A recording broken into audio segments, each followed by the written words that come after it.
Good evening. If I could have your attention, please. Thank you very much. Thank you for being here tonight. This is our regular scheduled school board meeting of May 11th. If you would all rise for a moment of silence and the Pledge of Allegiance. Thank you.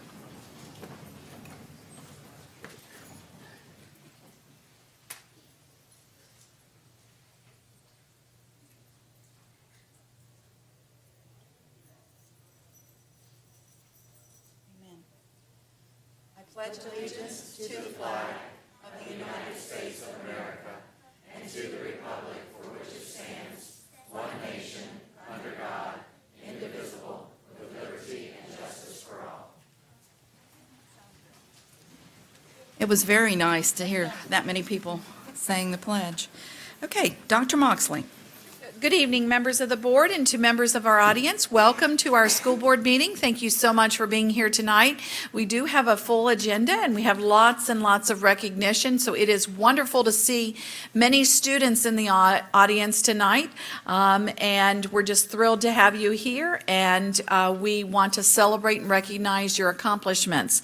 So our first student that I'd like to introduce tonight, and I'm going to ask her to stand as I introduce her, is Hannah Faircloth. She is the student representative for our school district or school board tonight, and she is representing Umatilla High School. And I know her proud principal, Randy Campbell, is supporting her, as well as her parents. Her father, Chris Kincaid, I think is somewhere in the audience. Mr. Kincaid, there you are. Thank you very much for being here tonight. Let me tell you a little bit about Hannah. Hannah's a junior at Umatilla High School. She attended several elementary schools throughout Florida prior to finishing 5th grade at Spring Creek Elementary. Hannah is an avid participant in the Lake County Science Fair and considers the science fair one of her favorite hobbies. And we have seen Hannah year after year after year at the science fair. She has gone to state twice for her projects. This past summer, she competed in the Genius Olympiad at SUNY in New York. She brought home the bronze medal for her project of manufactured wetlands to eliminate ocean outfalls. Hannah also is very talented within the performing arts arena. She plays 3 instruments, guitar, piano, and clarinet, and has been a vocalist since becoming a member of Jacksonville's kids choir in 1st grade. This year, Hannah went to state solo and ensemble with her clarinet performance, earning a rate of superior. She has shared her voice for the past 2 years at Umatilla High School's homecoming games to sing the national anthem. Hannah is also one of a few Lake County students selected to have their arts projects displayed at the Artisans on 5th. The piece of Hannah's work selected as a watercolor painting of her favorite flower, the sunflower. Hannah is the junior class president, a member of Student Government Council, National Honor Society, and was part of this year's tennis team. She plans to major in an area of engineering. She has not decided which one yet. This year, she has taken AP Calculus and AP Physics and really loves both. So she is still contemplating which engineering direction she wants to explore. Regardless, she will also minor in music. Hannah will be applying to Stetson University, where she has attended the clarinet clinic for the past 2 summers and will be attending this summer as well. We are so pleased to introduce to you Hannah Faircloth, Umatilla High School.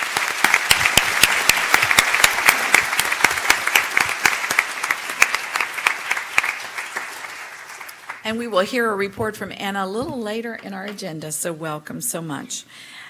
Our next introduction is for our School-Related Employee of the Year finalist, Sharon Woolbright. Sharon is the bookkeeper for South Lake High School, where she has worked for the past 11 years.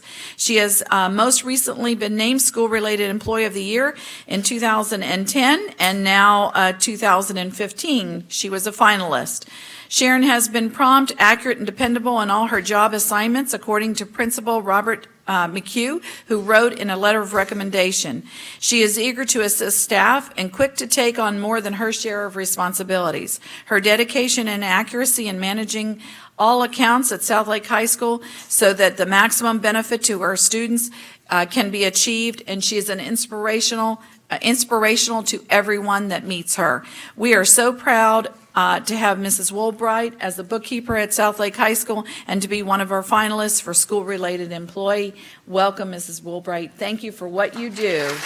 every day for our students. Just on an aside note, when we go to recognize our employees when they are a finalist, we walked into South Lake High School, and of course, she was diligently working, and we surprised her, and she really didn't want to stop working at that point in time, and we had to make her take a break. And so we're very proud of your accomplishments, and I see our proud principal in the back of the room. Mr. McHugh is here to support Mrs. Woolbright. Our next employee that we want to recognize is our Rookie Teacher of the Year finalist, Lauren Blackburn from Pine Ridge Elementary School. Let me tell you a little bit about Miss Blackburn. She's a 5th grade teacher at Pine Ridge Elementary School and has taught school for 3 years. She comes from a family of teachers who I see her parents in the back here, and they've been wonderful teachers here in Lake County for many years, and they have helped shape her teaching philosophy, which revolves around 4 simple principles: understand, encourage, love, and respect.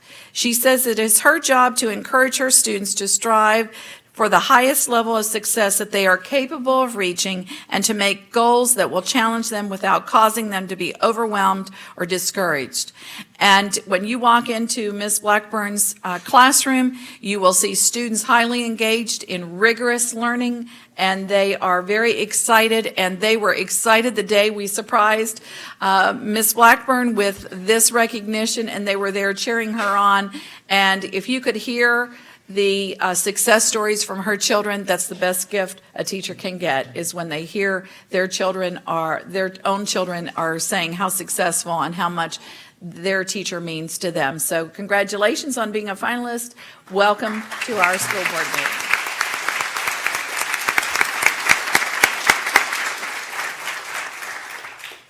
And we have so many areas of recognition tonight. There is one district highlight that I want to bring to the table, and there's an individual, an employee in our audience, and she doesn't know I'm going to call her out, but Liz Hobart in the back. I'd like Liz Hobart to stand up.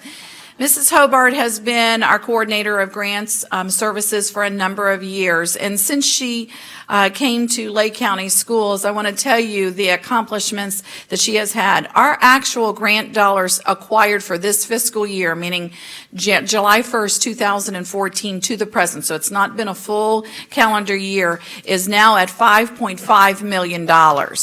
And it doesn't stop there. We have current partnership grants that have been submitted that we're still waiting to hear whether we will acquire these grants or not, and those are in excess of $5 million. So those are ones that she's written and submitted. And since Ms. Hobart has been here in the district and we've been tracking our grant, so this would be since January of 2002, so right at 13 years, $59.2 million has been written and obtained for Lake County Schools. And I think that is a congratulations. So, thank you.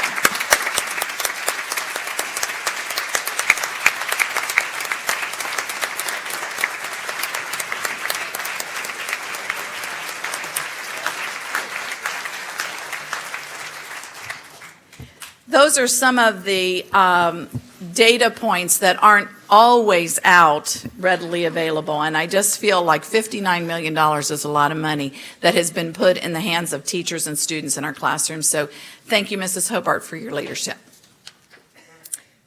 Thank you, Dr. We'll Moxley. continue with the agenda. Okay, changes, amendments, additions, or deletions to the agenda?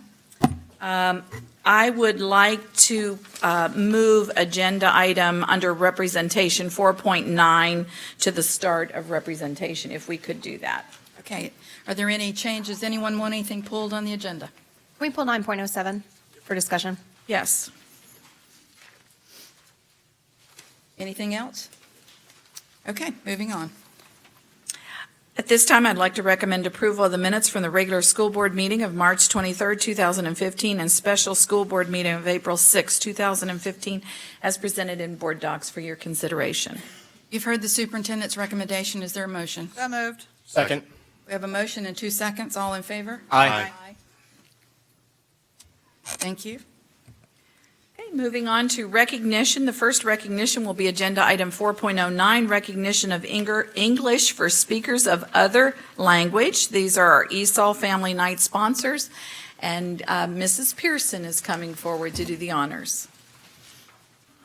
Good evening, Board Chair, Board Members, Superintendent Moxley, and others that are present with us tonight. The Teaching and Learning Department hosted 2 ESOL Family Nights this year, and ESOL stands for English to Speakers of Other Languages. This event provided our English as a second language students and their families the opportunity to meet our staff, receive resources and information, as well as fellowship together. The district staff from Title I and Teaching and Learning, please stand if you're here, any of those staff members to be recognized. Thank you. Along with many community business and sponsors provided time, resources, and support for this event. I am honored to bring forward Ms. Sharon Munoz, ELL School Specialist, to recognize our community sponsors and sincerely thank them for their contributions. Please come forward when your name is called. Accepting for the South Lake Animal League, Paws, Joe and Joanne Rittenhouse. And I'd like them to bring all the dogs up front, please, and their masters. Kathy Allison. Barbara Sackett. Kathy Denise. And Lori Leanne Stockdale.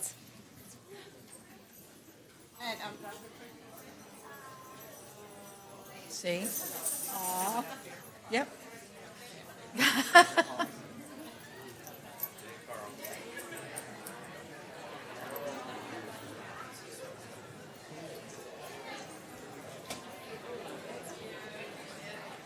You want them to come through here? You do?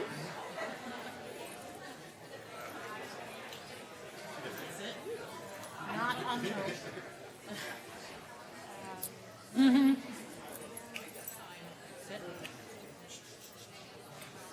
accepting for the Be Free Lake Safety Climate Coalition of Lake County, Debbie Stivender.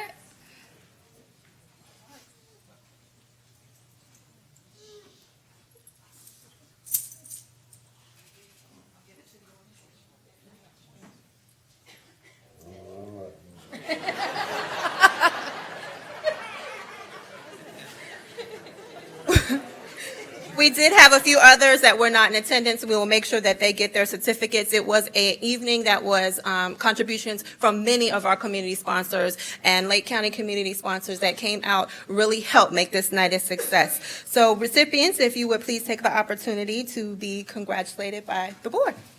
Yes, ma'am. Bring them on up. Kathy?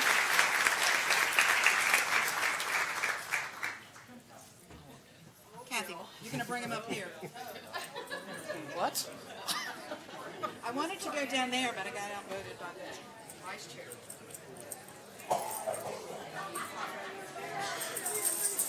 Sorry, Kathy. Thank you so much. Oh, I didn't get to touch you.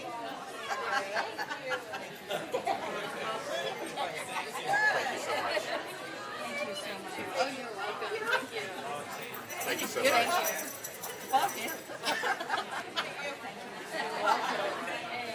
Thank you so much.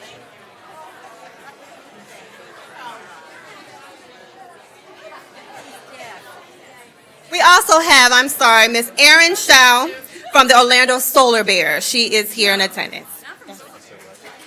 Oh, YMCA, thank you. I'm assuming. That's all right. Golden Triangle YMCA. Right.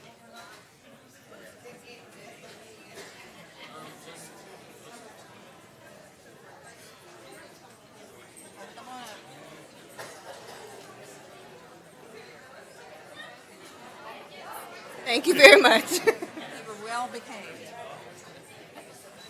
I'm a Lake County substitute teacher too. Hey, thank you. Yes, Thanks so much. you're welcome.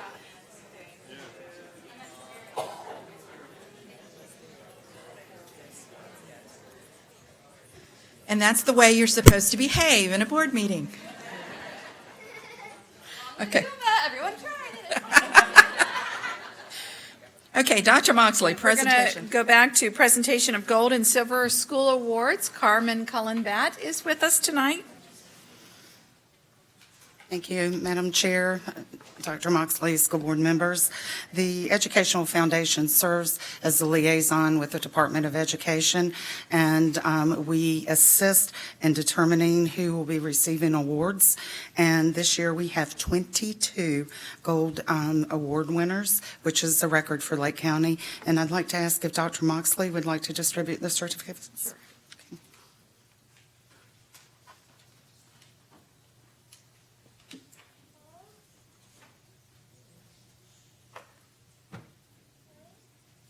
Okay, our first recipient is Beverly Shores, and I believe Mrs. Gordon and Mrs. Morgan are to be in the audience to receive.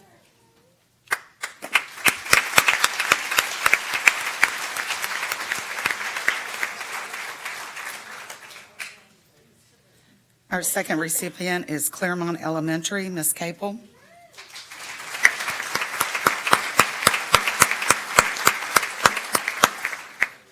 Cypress Ridge Elementary, Mr. Myers.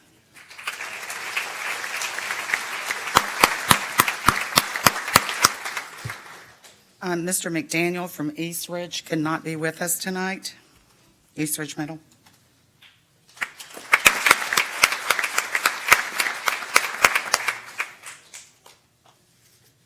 Eustis Elementary, Ms. Sawchuk.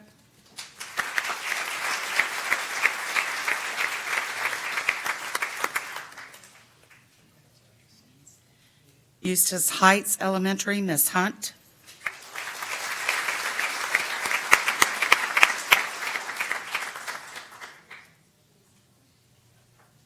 Fruitland Park Elementary, Robin Colburn.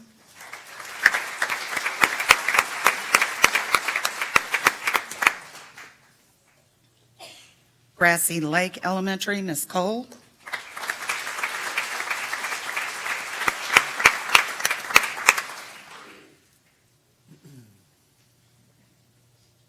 Groveland Elementary, Ms. Jarvis.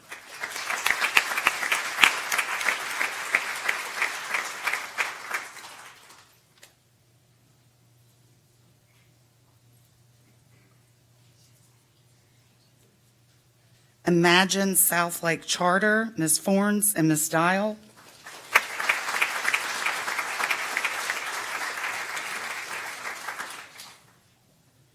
Leesburg Elementary, Mr. Gladowich.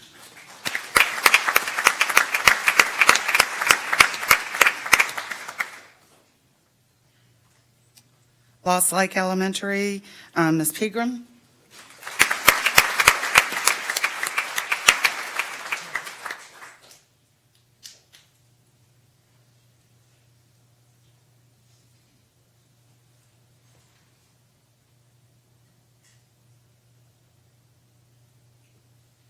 Mineola Elementary, Ms. Watts.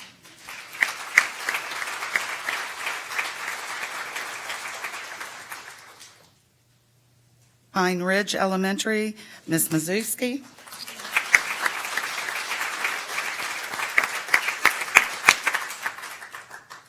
Rhymes Early Learning, Mr. Harris, but I did see Mr. Sherman here as well.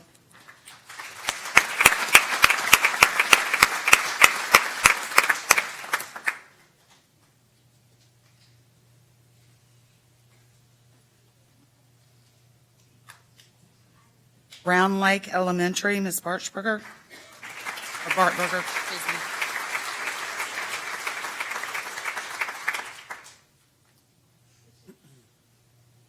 Tavares Elementary, Ms. McKinney.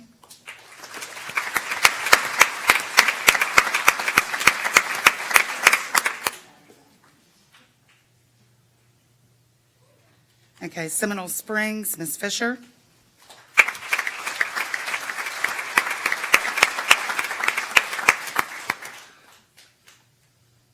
Sorrento Elementary, Ms. Burkhead.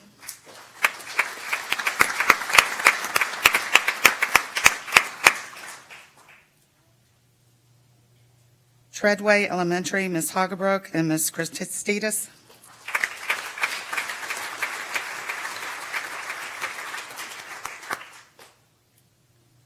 Triangle Elementary, Ms. Villar.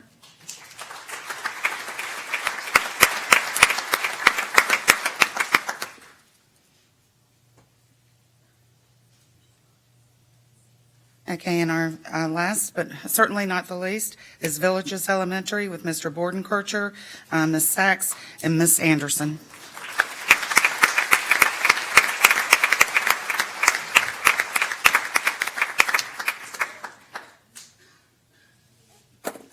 Thank you. Thank you.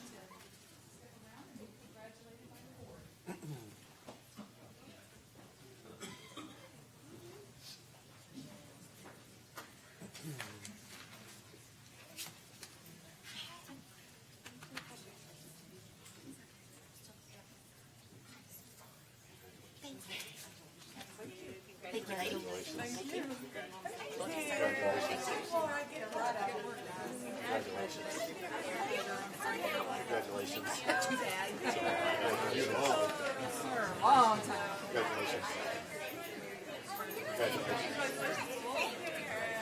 Congratulations. Congratulations. Thank you very much. Congratulations. Congratulations.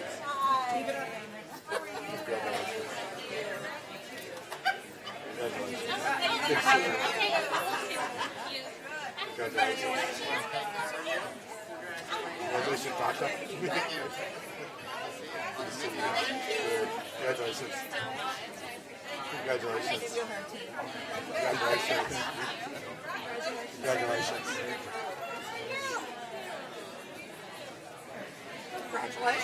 Congratulations.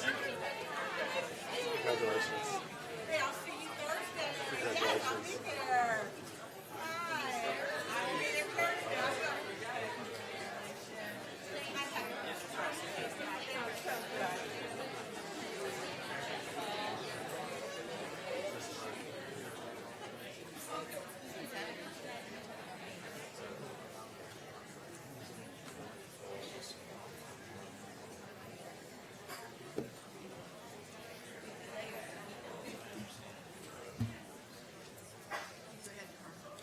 Okay. Our next presentation is of the Scott Strong Memorial Scholarship recipients, and I'd like to ask that Chairman Dean Simmons, Steve and Stephanie Strong, and I believe Lisa George Ray from the committee are here to make the presentation.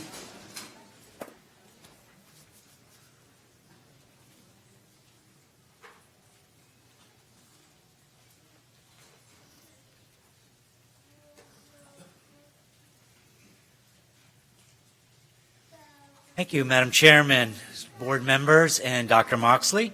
My name is Stephen Strong, and I'm on behalf of the Scott Strong Memorial Scholarship Committee. I'd like to thank you for the opportunity to recognize 12 students this year that we have selected to receive $10,000 in scholarship awards. The committee members are Chairman Dean Simmons, Lori Strong, Lisa Jo Dre, Stephanie Strong, Carmen Cullen, and myself. Scott Strong, of course, served on the Lake County School Board, and he was a member from 2000 to 2008 and was named State of Florida School Board member in 2008. And he was a staunch supporter of families and his community and education, of which all of the recipients contributed to those attributes when considered for the scholarship. We have 8 $500 winners this year, and I'd like to call them up and to be recognized, starting with Skylar Baumer,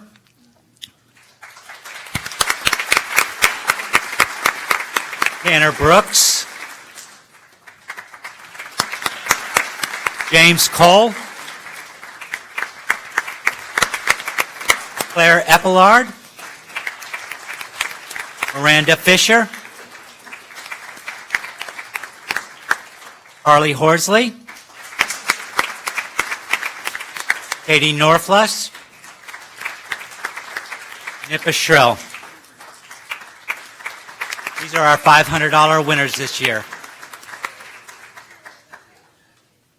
I'm sorry, Nippa Shrill.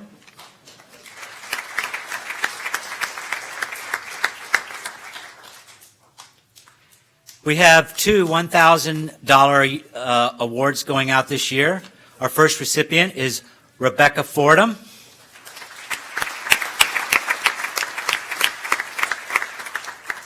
And Armani Gardner.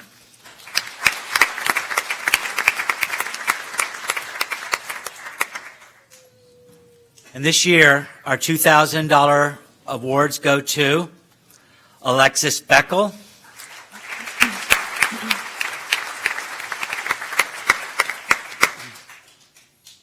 and Mr. Ryan Gilbert.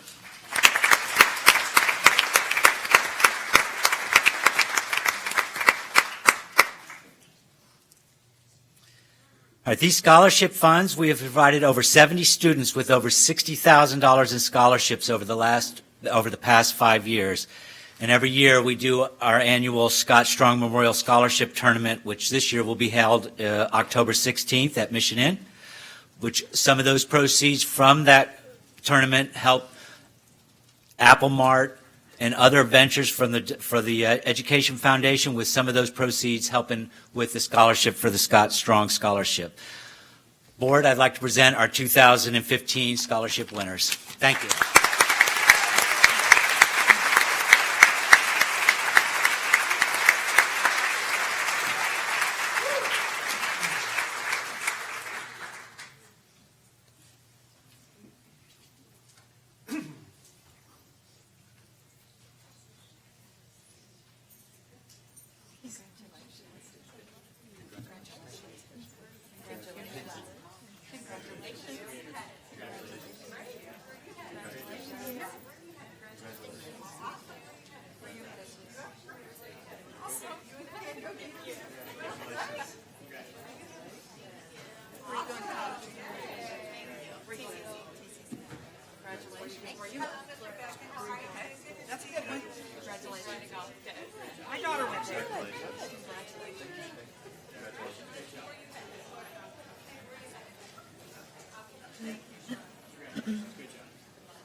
Go ahead, Carmen. Our next presentation is from Bank of America.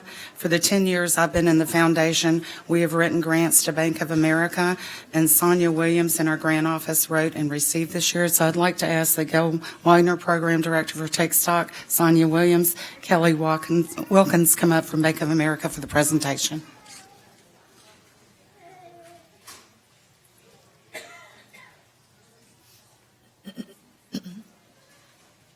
Thank you. From Bank of America, we just wanted to present the check for $5,000 to Take Stock in Children for all the fantastic work that they do. Thank you.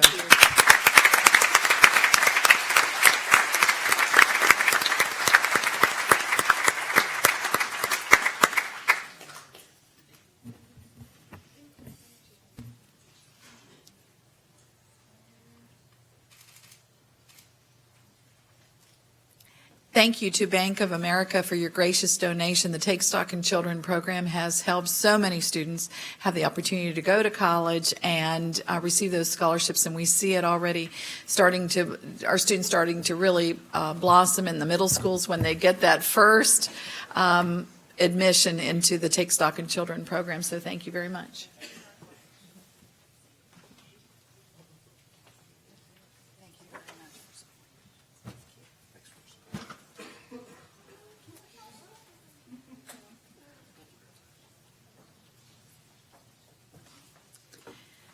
Thank you very much, Ms. Bett. Now we have recognition of Tavares High School students who placed in the 2015 Congressional Art Competition. Dr. Christensen. Good evening, Chair Stivner, Superintendent Moxley, board members. It's my honor to be here tonight to recognize our Congressional Art winners. Each spring, U.S. Representative Daniel Webster sponsors a local high school art competition.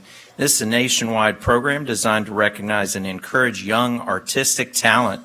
Today, we want to recognize 3 individual Lake County winners in that contest, all from Tavares High School.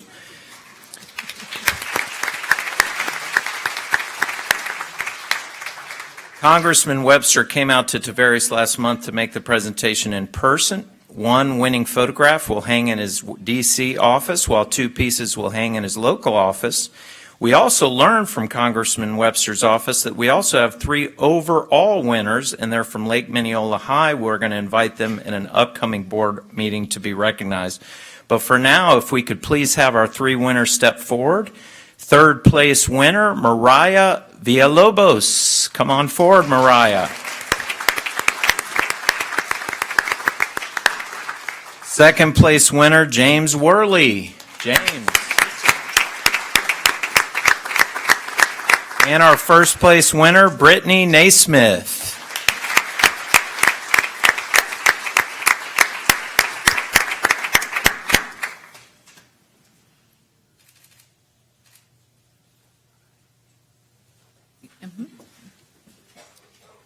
Is the instructor also here?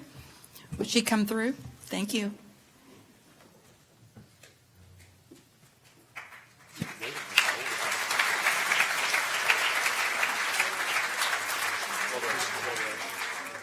Congratulations. Thank you for choosing the art.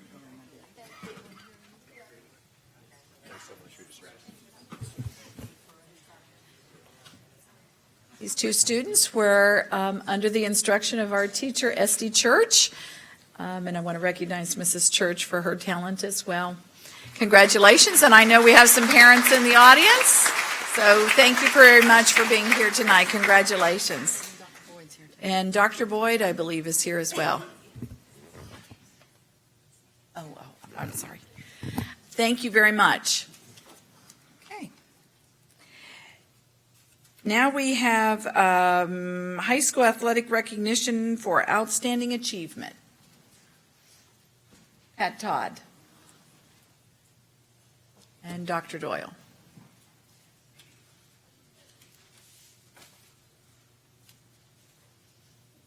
Good evening. Thank you for allowing us to be here to recognize some outstanding achievements by our student athletes across the county. Tonight, we're going to honor one individual athlete from Tavares High School and then two teams, the girls basketball team from Leesburg High School and the boys basketball team from Lake Mineola High School. As I call your name, I'd ask you to come forward and greet Dr. Doyle, and please stay for a picture. Our first athlete from Tavares High School is involved in weightlifting, Esteban Brojas.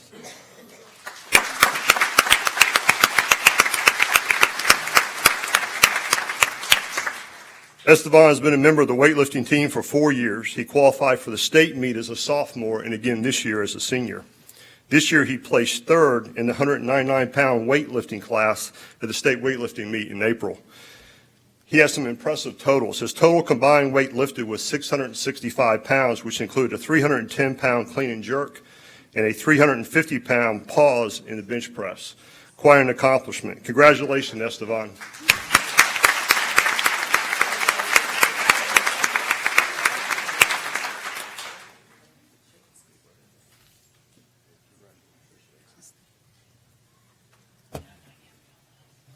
We're going to do them all at one time. Do them all? Okay.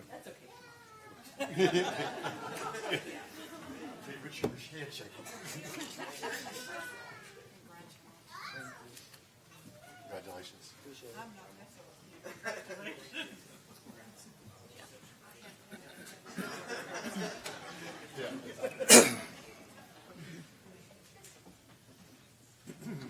Lake Mineola boys basketball team has been the class of Lake County the last 2 years. 2 years ago, they surprised everybody and got to the state Final Four and played a phenomenal game against Norland. I was actually there, and it was pretty exciting, and really proud of the accomplishments they've made. This year, they came back to a back-to-back district championship. They were ranked number 1 in Class 6A in the state of Florida, almost wire to wire. They were ranked number 3 by U.S. Today in the nation, and they were a regional semifinalist. If you had a chance to see them play at the Mount Verde tournament, they put on a show, and it was really exciting basketball, the kind of basketball that a lot of us appreciate who are basketball enthusiasts, and I count myself in that category. So I'd like to call up our Lake Mineola team. Head coach Freddie Cole.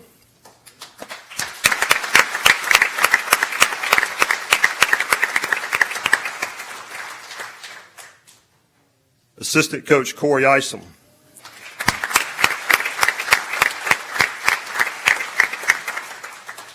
Assistant coach Jason Height.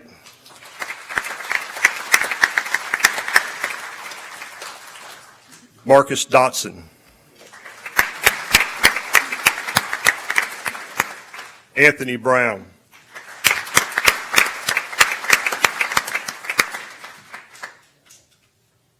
Avery Brown.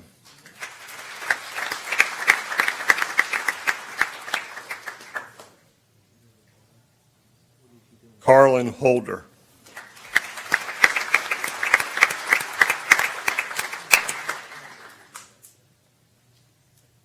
Andrew Mendoza.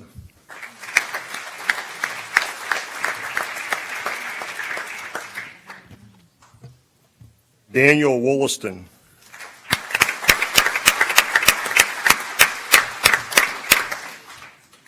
Tracy Forbes.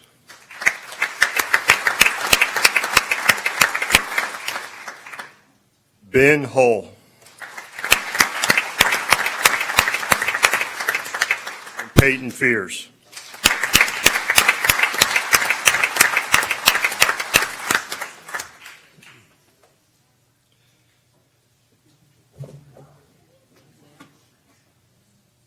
Our Lake Minneola High School boys basketball team, congratulations.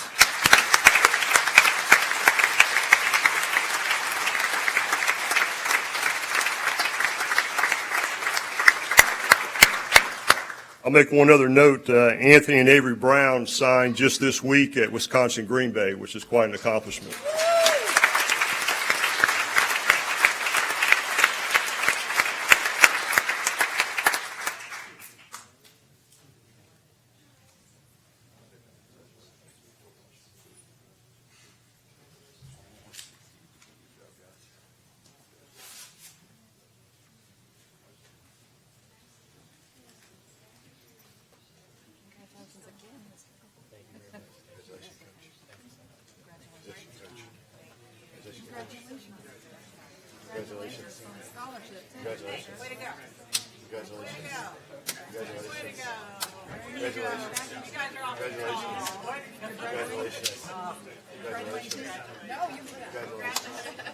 We'll see you next year then.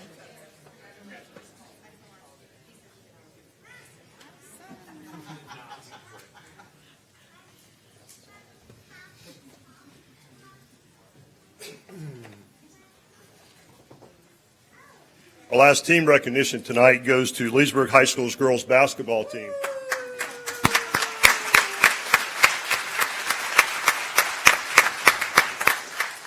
Leesburg's girls program has built quite a tradition over the last several years, and under new coach Marlon Bryant, that tradition continued. They had an undefeated regular season of 22-0. They were a Class 6A regional finalist. They finished the season with a 24-1 record and were ranked 44th in all classifications throughout the state, which is quite an accomplishment. Our head coach, Marlon Bryant.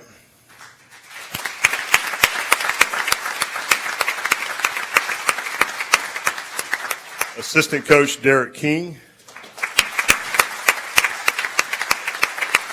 Assistant coach, Juanita Russell.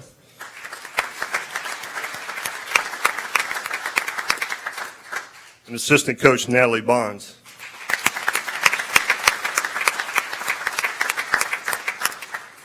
Our players, Kenesha Hogebrook.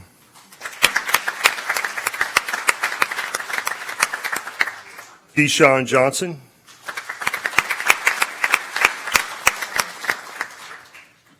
Adrienne Jackson.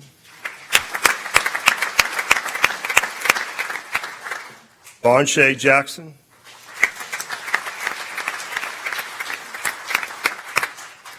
LaShonda Scarberry.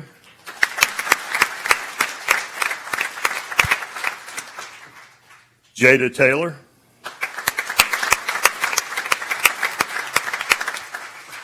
Antoinisha Tyndall.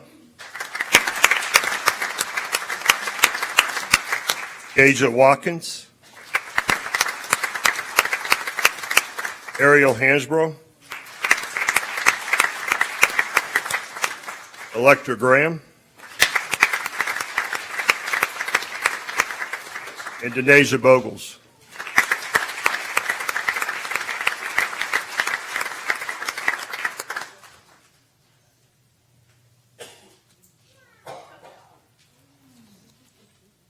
This Leesburg team will return every one of these girls next year, so there's great things in their future. Congratulations, Leesburg girls basketball.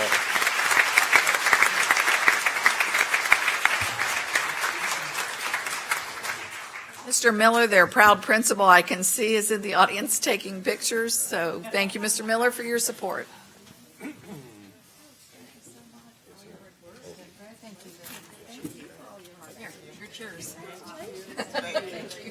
Oh, I figured you were all tall. Congratulations. See you next year back here in the same place. Congratulations. Congratulations. Congratulations. Ms. Shepherd? I did not see her.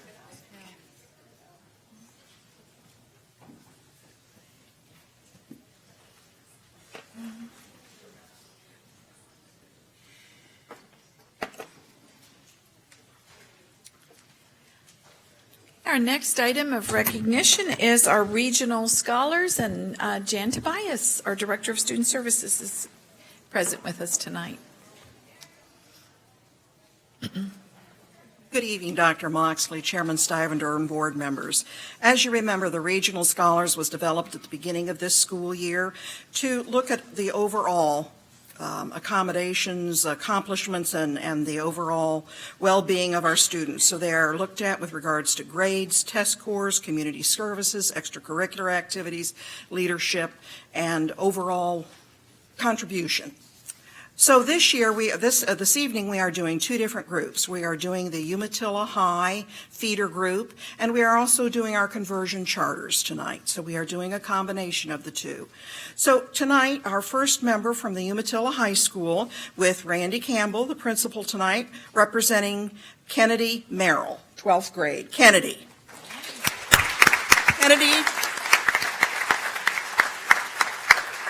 Kennedy is one of Umatilla High's finest ranking students in a class of 172 with an unweighted grade point average of 3.85 and a weighted grade point average of 4.34.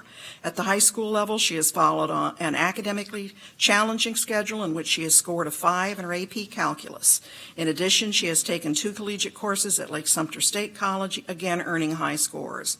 Along with her rigorous classes, she has continued to be very involved here at Umatilla High School as the 2015 president of the Student Government Association, class president in her freshman, sophomore, and junior years, and a National Honor Society member and a very active member of FFA. Kennedy has also used her public speaking skills to do the daily welcome and disseminate important information on the morning announcements. In her spare time, she volunteers at the Umatilla First Baptist Sunshine Daycare Center and has accumulated over 480 hours. I give you Kennedy.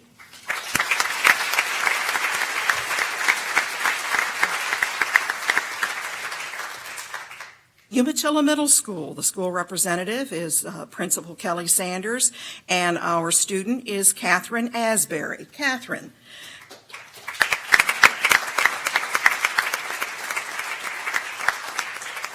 Catherine is an 8th grader at Umatilla Middle School and has a current GPA of 4.0. In addition to being a scholar on campus, she takes part in other extracurricular and service opportunities.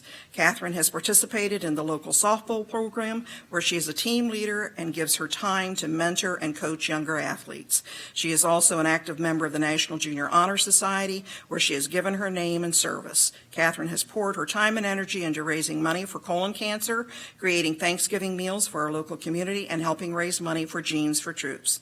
Catherine also volunteers her time at the Animal Preservation and Education Sanctuary. While volunteering, she feeds animals, provides care, and helps maintain a clean living environment. Catherine is a stellar model student, leader, and athlete at Umatilla Middle. I give you Catherine.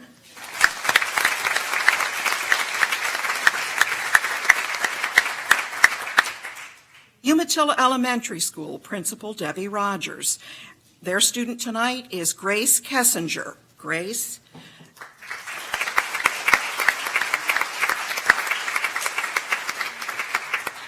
Grace Kessinger is a 5th grade student at Umatilla Elementary School who has maintained a GPA of 4.0 since 1st grade.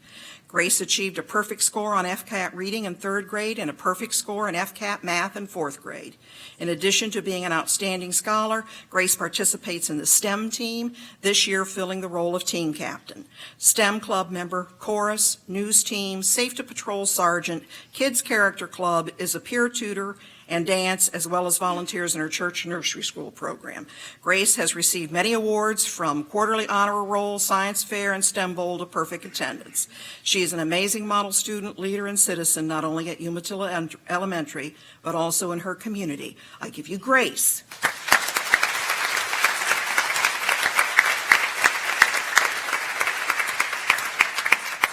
Lake County Virtual School. The school representative tonight is Mike Elchenko, principal, and BJ Augustine, counselor.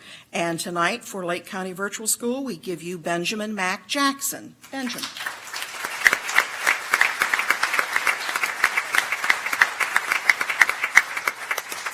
Ben is a straight-A student who is confident, articulate, and is always willing to assist his peers academically. Ben's plans for the summer include volunteering at the Claremont Historical Society, as well as continuing as a team member of NTC Aquatics. In fact, January 2014, Ben broke the boys' 200 breaststroke record. Ben is an accomplished swimmer as well as an accomplished academic scholar. Ben represents so much of what we hope for all of our students. I give you Ben.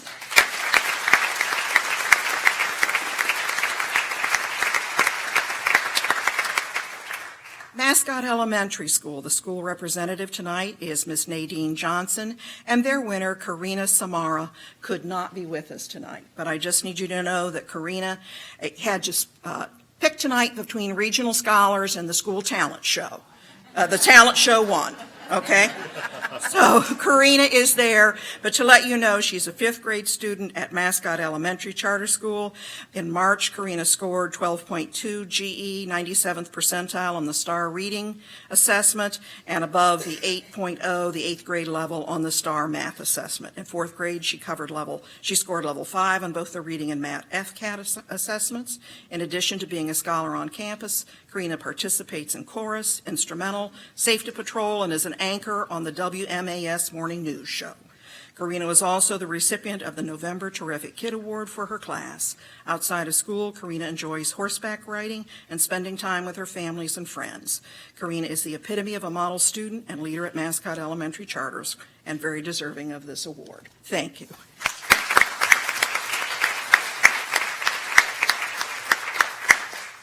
Mineola Elementary School has their principal, Sherry Watts, here tonight with one of her teachers and her teacher, and I got training on this before I came in here today, and it's Miss Giolella. Did I come close? Okay, good. And this is Fionnuala Mendoza. Fionnuala.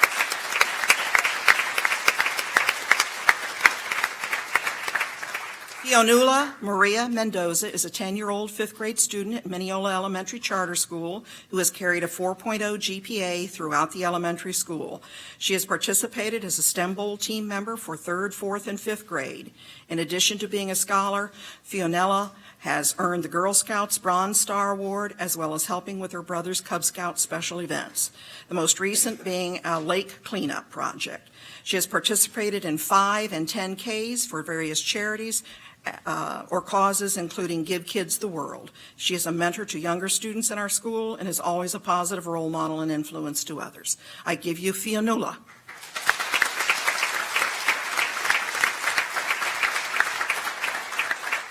Round Lake Elementary is represented tonight by Principal Linda Bartberger, and their student tonight is Brian Thompson. Brian?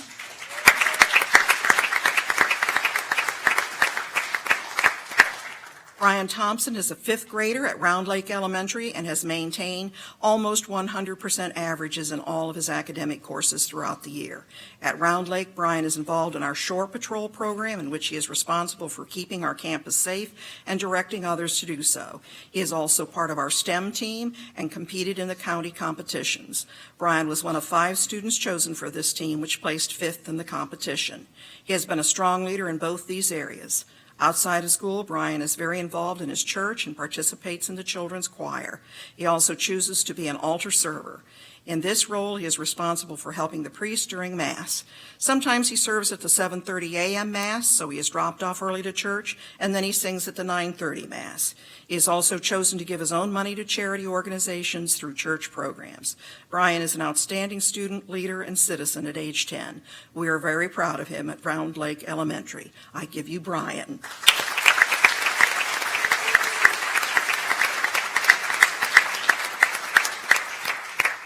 Spring Creek, because they are an elementary through middle school, has two winners tonight. We have the representative assistant principal Wes Locke, and the counselor Beth Ketchel is here to support both of their winners. The elementary winner is Shelby Taylor. Shelby?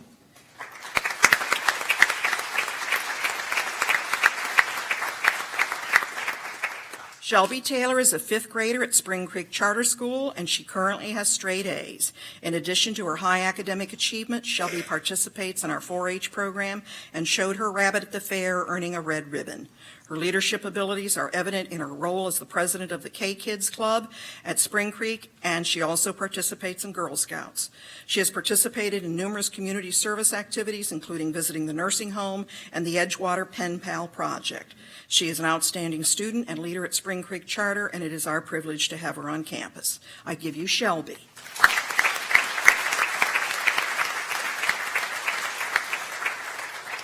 Spring Creek's middle school student is Bailey Stevens. Bailey.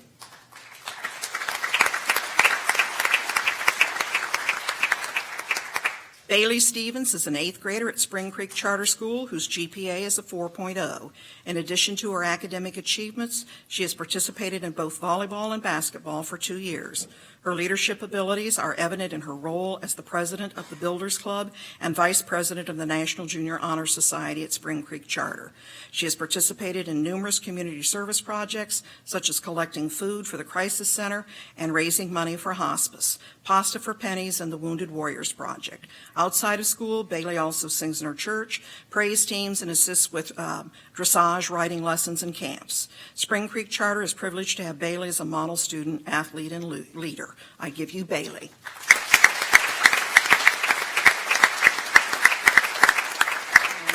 And these are our May Regional Scholar winners.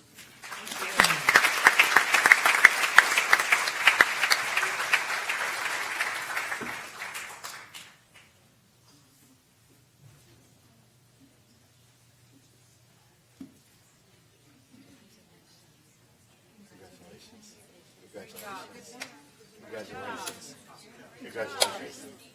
Congratulations. Congratulations.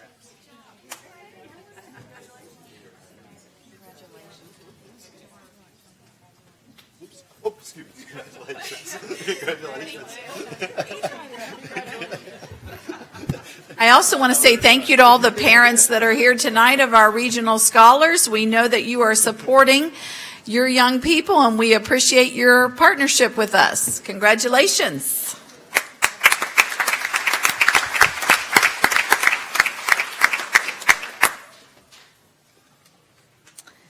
Next, we have the recognition of the superintendent's reading challenge winners.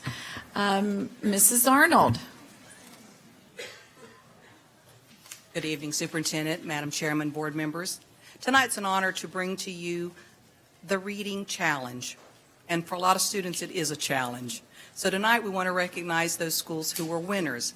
I would like to introduce to you tonight Lindsay Mesner, who is the program specialist who coordinated this with the schools and has worked very closely with helping encouraging the schools' participation. And I'd like her to tell just a little bit about this award, and then we'll give out the plaques.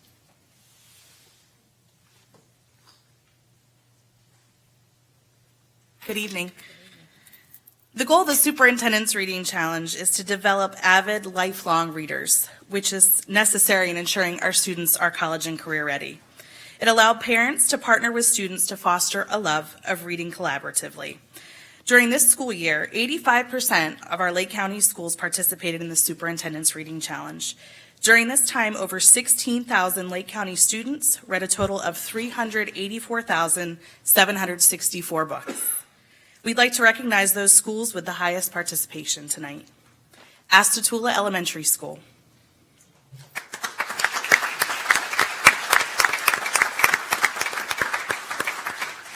Grassy Lake Elementary School.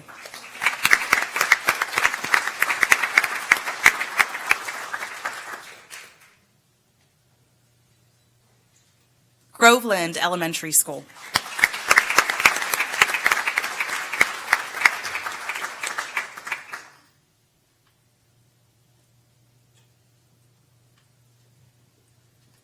Rhymes Early Learning Center.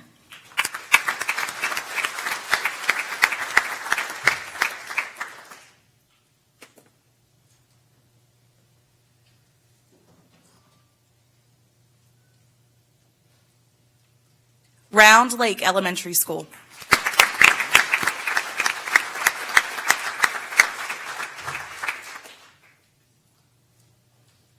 Sawgrass Bay Elementary School.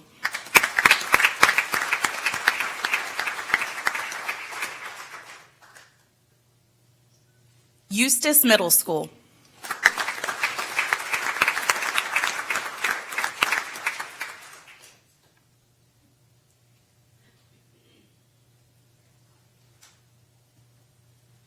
Oak Park Middle School.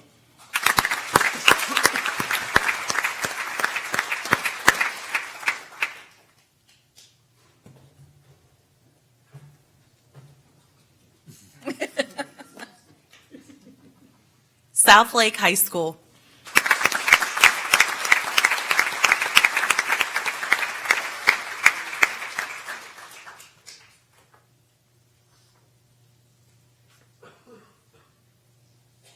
Tavares Middle School.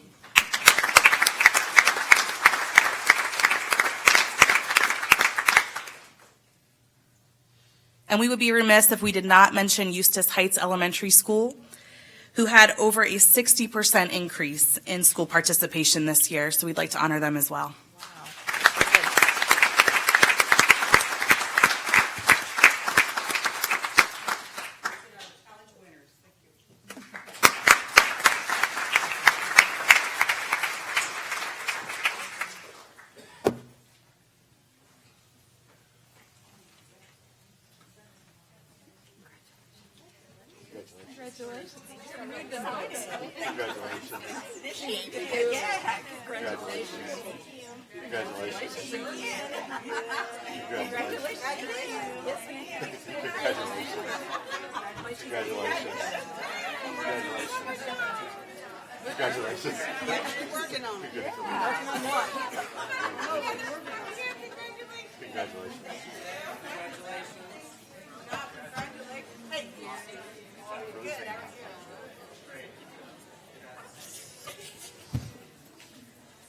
384,764 books. That is phenomenal. Thank you, thank you, thank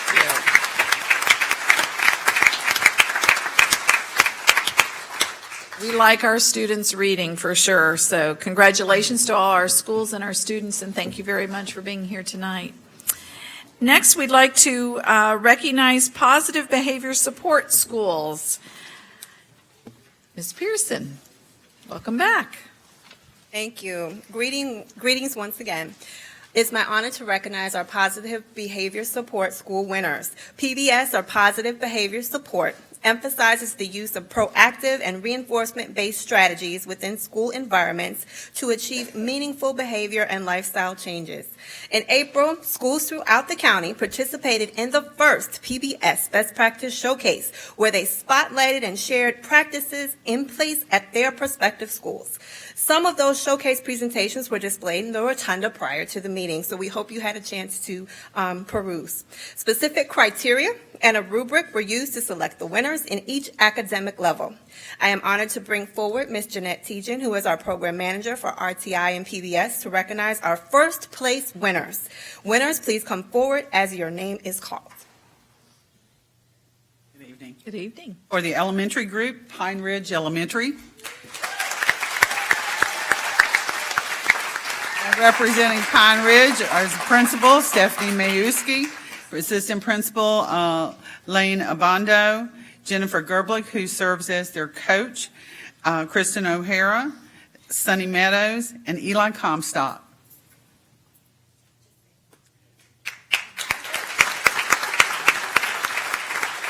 And they are applying for a model school status this year, so we're working on that right now. From the middle school level, Claremont Middle School, the coach is Samantha Martin, and she is accompanied by Steve Benson, her principal.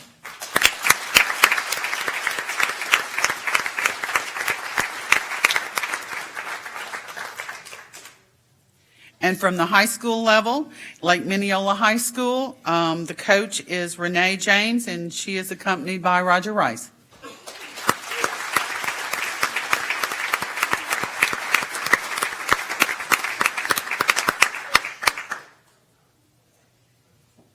I would also like to briefly recognize Ms. Jeanette Tejan. She'll be retiring in a few weeks after 42 years of service as an educator.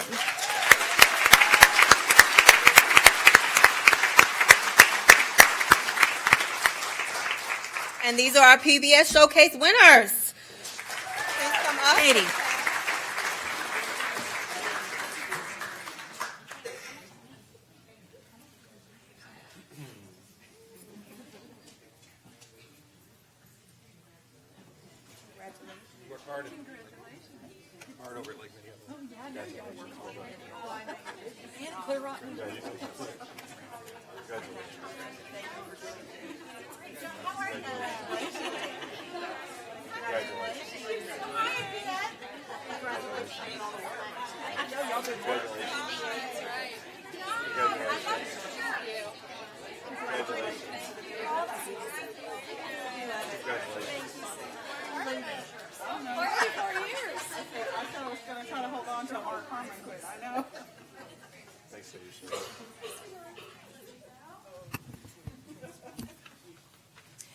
Congratulations to our winners, and just for members of the audience, the Positive Behavior Support is a program that we have in our schools that helps students with understanding appropriate choices of behaviors to use in situations. And we implemented it several years ago, and it has been very successful, and we appreciate Jeanette Tejan's leadership from the district level and all the schools in working with our students, because we have, it helps with, in a world where there seems to be examples or incidents of bullying, where our children are then taught ways to handle that in specific strategies. And we're seeing a large increase in appropriate behaviors, which decreases discipline referrals. So we've seen that across the board in our schools. And so thank you very much for your hard work in implementing this program and for working with our students and teaching them appropriate choices of behaviors as they grow up to be very successful adults and contribute back into society. So thank you for your leadership, everyone. Thank you.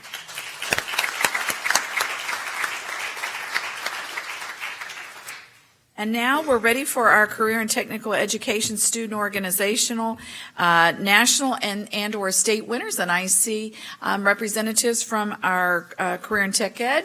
Ms. Summerlin is here with us, and I can see we have some FFA students here with us to start.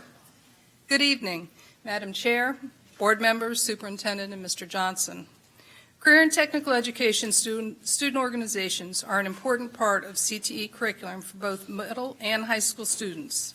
Students and their teachers spend countless hours preparing for and competing in their subject area competitions. Tonight it is my pleasure to present certificates to CTE students who this year placed in the top 5 at state level competitions, and to those who also placed in the national level. As I call their names, I ask that each student come to the front to receive a certificate of achievement from Bob Carlisle, our CTE program specialist, and from Dr. Christensen, the chief academic officer, and then remain lined up facing the audience until being directed to shake hands with the other board members. I would also like to have administrators and instructors stand as I call their names so that we may also recognize them for their outstanding instruction and support.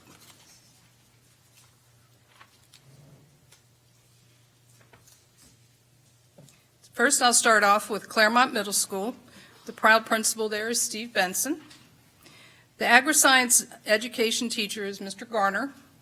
And I'll start with calling Piper Cox. Piper is an FFA in the FFA organization. She received 3rd place in land evaluation and fourth place in opening and closing ceremony. Sean Sir Elliott, also of FFA, came in third place in citrus evaluation. Amanda Gardner, FFA, citrus evaluation, third place. Also, she came in fourth place in opening and closing ceremony. Parker Cruz received a third place award in land evaluation. Charles Bradley Lockett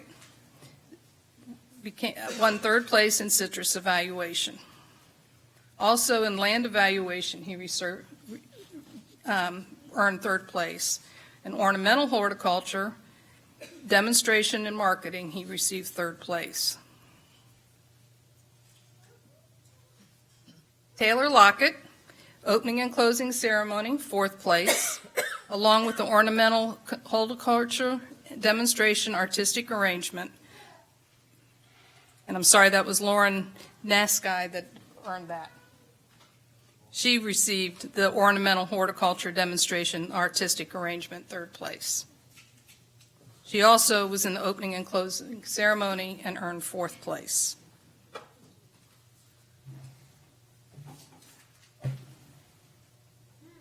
We ready? Amanda Rhines was in the opening and closing ceremony and received fourth place. Okay. Cameron Russo, ornamental horticulture demonstration landscaping, was the state champion. Land evaluation, third place. Opening and closing ceremony, fourth.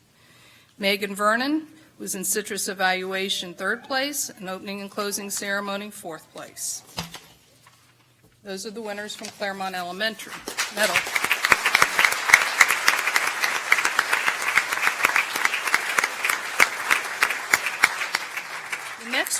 The next group I have is Gray Middle School. Pam Shotniff is the principal. Chris Eck is the instructor. Ashton Clark, livestock evaluation, second place. Horse evaluation, fourth place. Austin Edmondson, food science, 13-14 school year, second place. Food science, 14-15, fourth place. Breanne Ellis, livestock evaluation, second place. Kaylee Ferguson, aquaculture, fourth place. Floriculture, fourth place. Kalobi Finkerbiner, tool identification, fourth place. Ryan Jensen, aquaculture, fourth place. Vegetable evaluation, fifth place. Kevin Jensen, vegetable evaluation, fifth place. Elsie Kelly, floriculture, 13-14 school year, fourth place. In the 14-15 school year, fourth place. Horse evaluation, fourth place. Jordan Kleinschmidt, parliamentary procedure, third place. Austin Larson, tool identification, fourth place. Aquaculture, fourth place. Vegetable evaluation, fifth place. Cassidy Larson, food science, fourth place. Morgan Meyer, horse evaluation, fourth place. I think the tall guy should go in the back and Thank you. Kylie Newsom, second place. Morgan Newhofer, floriculture, 13-14 school year, fourth place. Floriculture, 14-15 school year, fourth place. James Nussbaumer, parliamentary procedure, fourth place. Alex Patterson, vegetable evaluation, fifth place. Hunter Patterson, tool identification, fourth place. And aquaculture, fourth place. Bradley Peterson, tool identification, fourth place. Sarah Peterson, horse evaluation, fourth place. Floriculture, fourth place. Kyle Kringen, livestock evaluation, second place. Parliamentary procedure, third place. Jordan Ring, floriculture, 13-14 school year, fourth place. Floriculture, 14-15 school year, fourth place. Andrea Robinson, livestock evaluation, second place. Food science, 13-14 school year, second place. 14-15 school year, fourth place. Food Science, 1415, fourth place. Emily Stewart, Food Science, 1314, school year, third place. 1415, school year, second place. Bailey Story, Parliamentary Procedure, third place. Katie Strickland, Parliamentary Procedure, third place. And Estevan Villanova, Parliamentary Procedure, third place. This concludes Gray Middle School.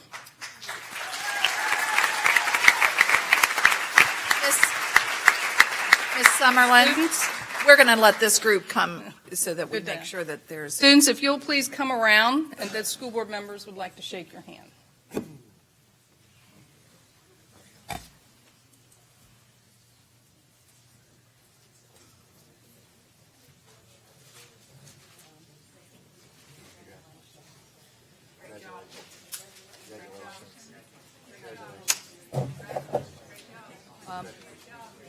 You gotta move it.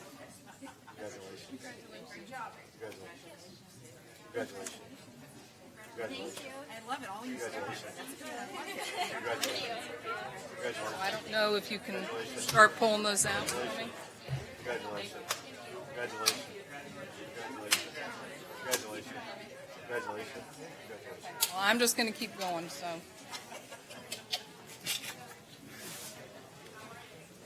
And before someone gets out of here, I wanted to recognize former County Commissioner Bob Poole and his wife. I know you're here for the grandkids, but I still appreciate you. Thank you. Okay, now I would like to start with Eastridge High School. Proud Principal Julie Robinson Llewellyn. Corey Holton is our agri-technology teacher. Veronica Hebler, FFA, state FFA degree recipient. Adam Swackelmeyer, FFA degree recipient. Nursing assistant program for Michelle Park and Dr. Conti. Dory Courtwright, nursing assistant for HOSA, second place. Leesburg. Leesburg. We're moving them through here. Leesburg High School, Bill Miller. He's over there. Agri-science, the instructor is Ricky Odom. Kyle Funk meets evaluation, second place. Agribusiness management, second place. Cassidy McGraw, agribusiness management, second place. Caitlin McKinney, agribusiness management, second place. Jared Meyer meets evaluation, second place. Jeremy Odom meets evaluation, second place. And also agribusiness management, second place. Daniel Smith meets evaluation, second place. Lake Minneola High School. Agriculture Biotech. Lake Minneola High School, proud principal is Linda Shepard Miller. Agriculture Biotech, this instructor is Stephanie Dunlop. Part of the FFA organization is Lindsay Boyette, Ornamental Horticulture Demonstration Marketing Division, and Taylor Lockett, Ornamental Horticulture Demonstration Marketing Division, and both of those are fifth place winners. Mount Dora High School, Dr. Rhonda Boone, the Architectural Drafting Program under the tutelage of Cindy Brisson. Jacob Abel, Skills USA. He became the state champion in technical drafting. Wow. Chase.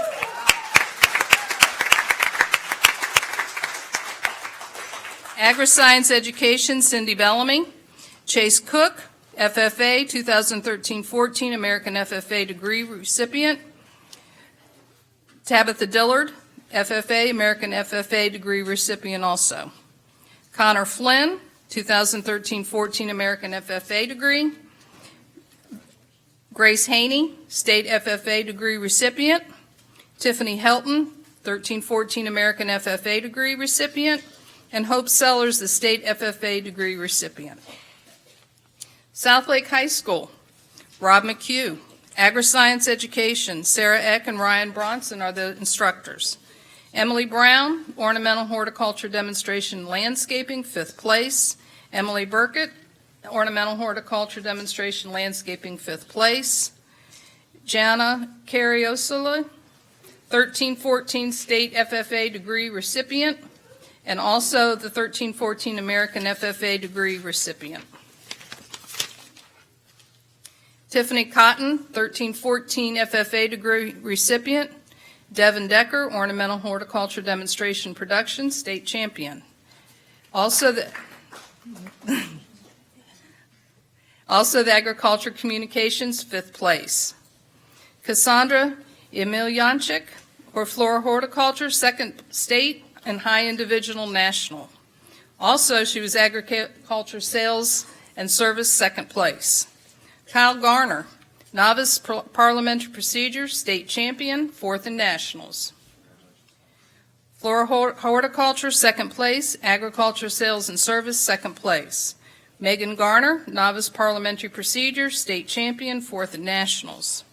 Dustin Heisey, Novice Parliamentary Procedure, State Champion, 4th in Nationals. Caitlin Hernandez, Novice Parliamentary Procedure, State Champion, 4th in Nationals. Floriculture, 2nd place. Ornamental Horticulture Demonstration Production, State Champion. Agriculture Communication, 5th place. Hannah Cruz, Novice Parliamentary Procedure, State Champion, 4th in Nationals. Floriculture, 2nd place. Agriculture Communications, 5th place. Kristen Larson, Agricultural Sales and Service, 2nd place. Amy Lewis, Novice Parliamentary Procedure, 1st in State, 4th in Nationals.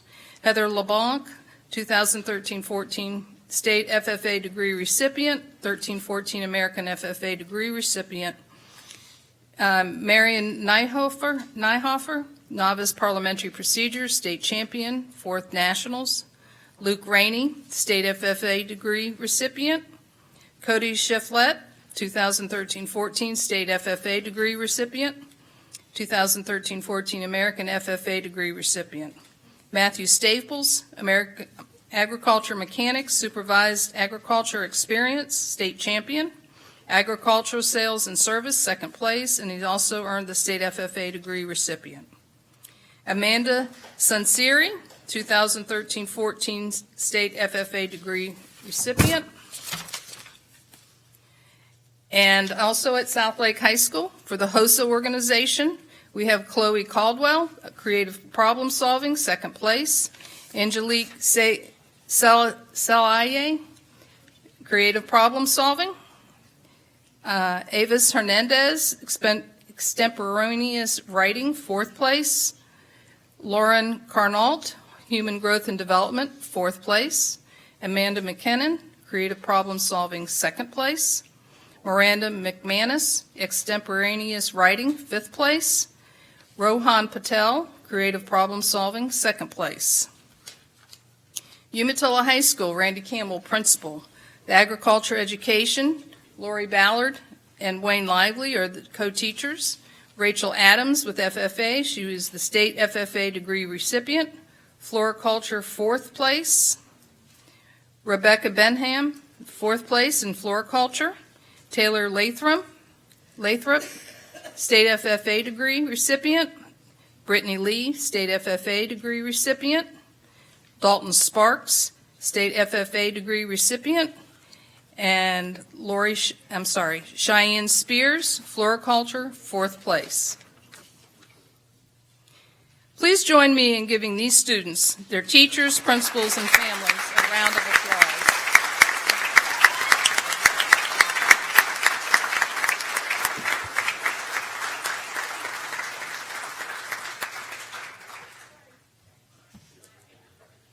Oh, that was mine. I want you in the picture.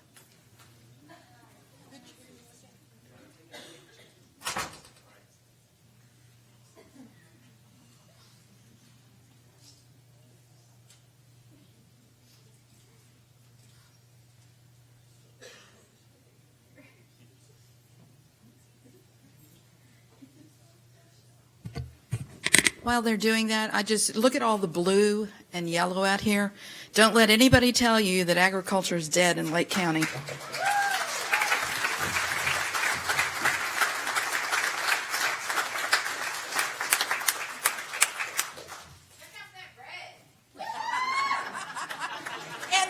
ahead.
Those are career and technical education student organization winners. And just to show you the collaboration that goes on, at Mount Dora High School last weekend on a Saturday evening, they had a dinner where the students from the architectural drafting program designed the restaurants, and they had models, they had the blueprints, they had the color palettes for the whole decor of the restaurant, and the culinary arts students planned the menu and cooked the menu, so you could actually come and taste the foods of that cuisine and see what the restaurant would really look like. So wonderful work by all. So congratulations to our students. Thank you very much. And now we're ready for public input, Ms. Stibender. Yes, ma'am. We have two cards tonight. David Taylor. You bring it right up right now.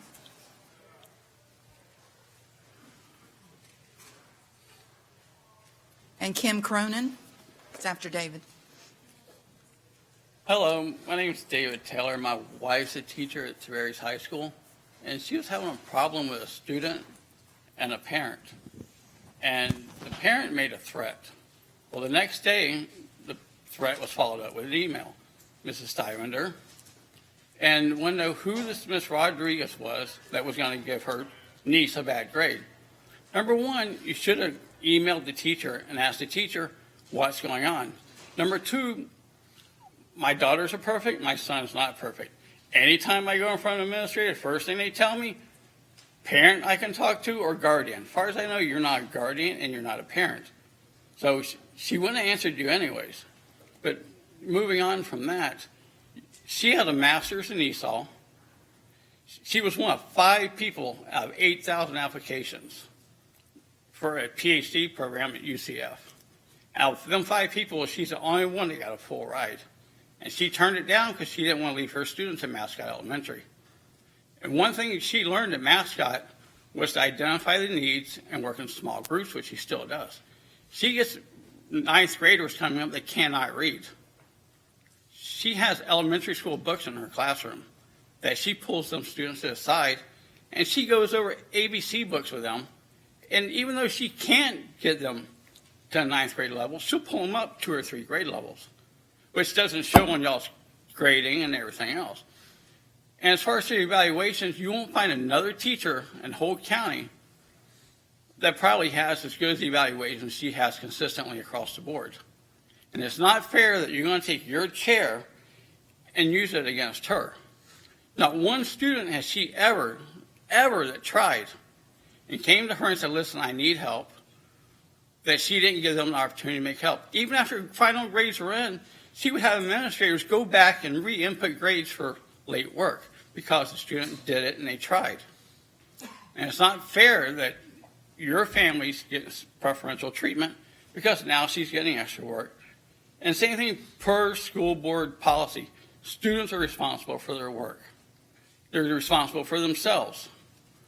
Every other student in her class has gotten zeros because they didn't do their work. And I know there's extenuating circumstances, and she knows that. But when a person sits in class, does other things, and doesn't do their work, then that's it. You know, you can't expect special privileges and not try. You know, when You go buy your kids a box of crowns, we buy cases of crowns because the students couldn't afford supplies. Because she was an elementary school teacher at Mascot Elementary. And whenever she needed something, Mrs. Johnson and Mr. Cockcroft would do everything they could to help her. If a student came to school in flip-flops, we went and bought shoes and told the student that we bought them for our child, and they were the wrong size. Winter come, we'd buy jackets. Say we'd tell a kid, we bought it for our kid and it's the wrong size. This is the person you're slandering behind the doors. She's not a bad person, and these are the teachers that the school board's running out of this county. So I expect her to have a formal apology. It's just not right. And that's about all I have to say. But the next thing I want to say, I know most of your backgrounds, and we voted for you, both of us, and we had other people vote for you, and it was a slap in the face. All her administrators have always been supportive, including Mrs. Boyd now. They've all done everything they could. You know where she's at right now? Look at the time. She's probably at school. And, She's at school working. And your 3 minutes are up. I'm sorry. All right, but you know what? I don't care. Have someone come in here and drag me off. Because she puts on an average of 10 hours a day, every day. Most days she puts in 12 hours to make sure her students have what they need. Friday night when you were home, she was at the play at the high school. Saturday night when you were home, she was at the play at the high school seeing the same play for a different set of students. Mr. Taylor. She goes to boxing, she goes to ballet, she goes to recitals. She supports her students, and her students in turn support her. And them same students, if they're doing bad in another class, she lets them know it's not all right to do bad in another class. I So, understand. Thank you. you're welcome. Kim Cronin and Linda Pillows.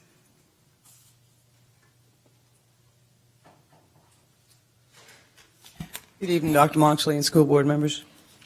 I'm here tonight, as I've addressed the board for the last 3 to 4 years, about average salaries for classified workers in the District of Lake County.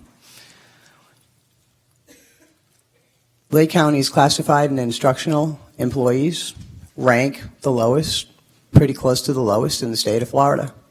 I heard Mr. Mathias on the news talk about the funding that we get from the state of Florida, that we rank at the bottom of the barrel. So you can see maybe that's why classified and instructional rank at the bottom of the barrel. But when you look at our administrators in Lake County, they're in the top 15 of the state. Some of them are in the top 5.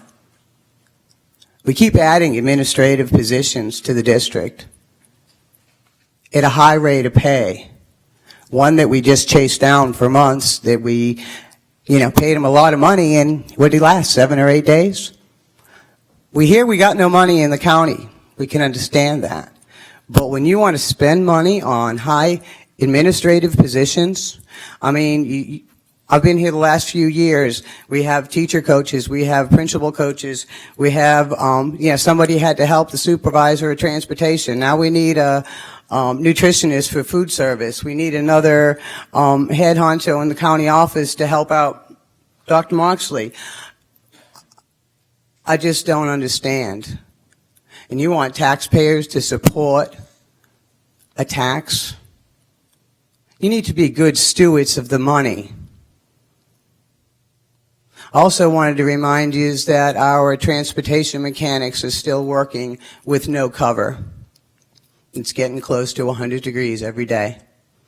Also, I did figure out what they are. Okay, out of 67 counties, Lake County's transportation mechanics rank 61 in pay and also have poor working conditions.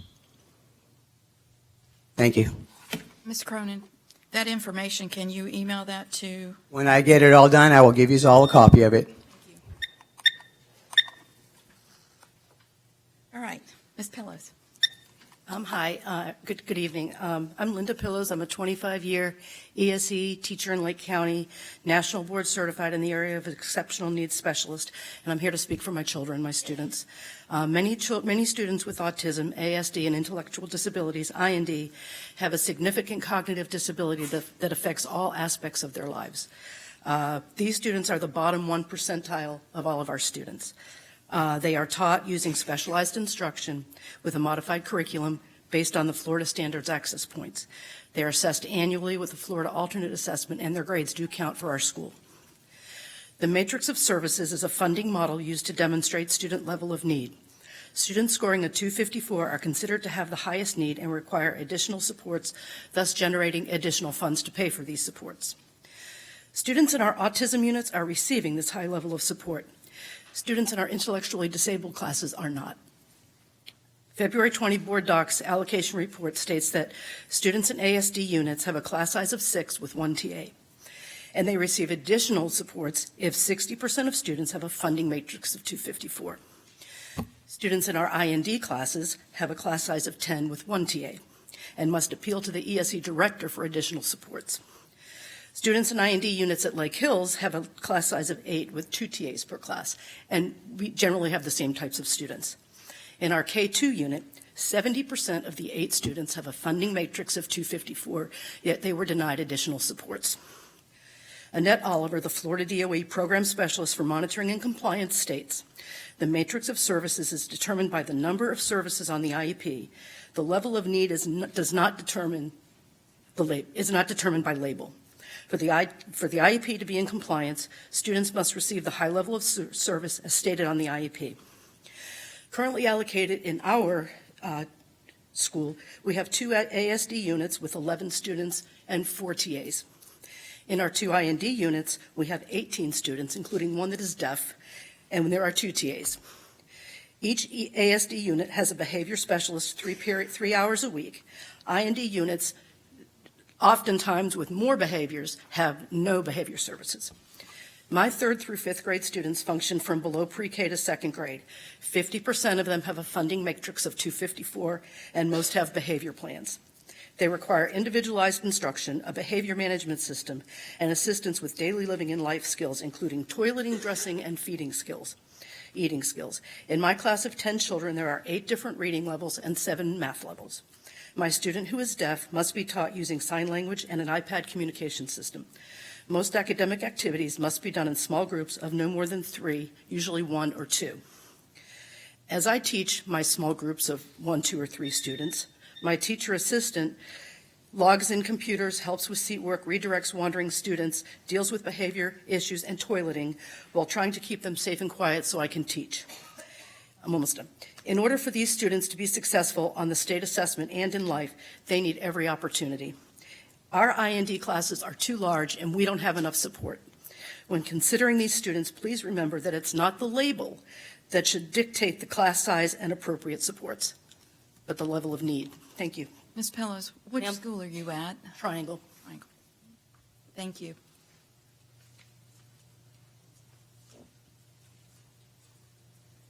Okay, that was all of our public input. Next is reports. Dr. Moxley? Yes, our first report comes from our student representative from Umatilla High School, Hannah Faircloth. Thank you, Dr. Moxley.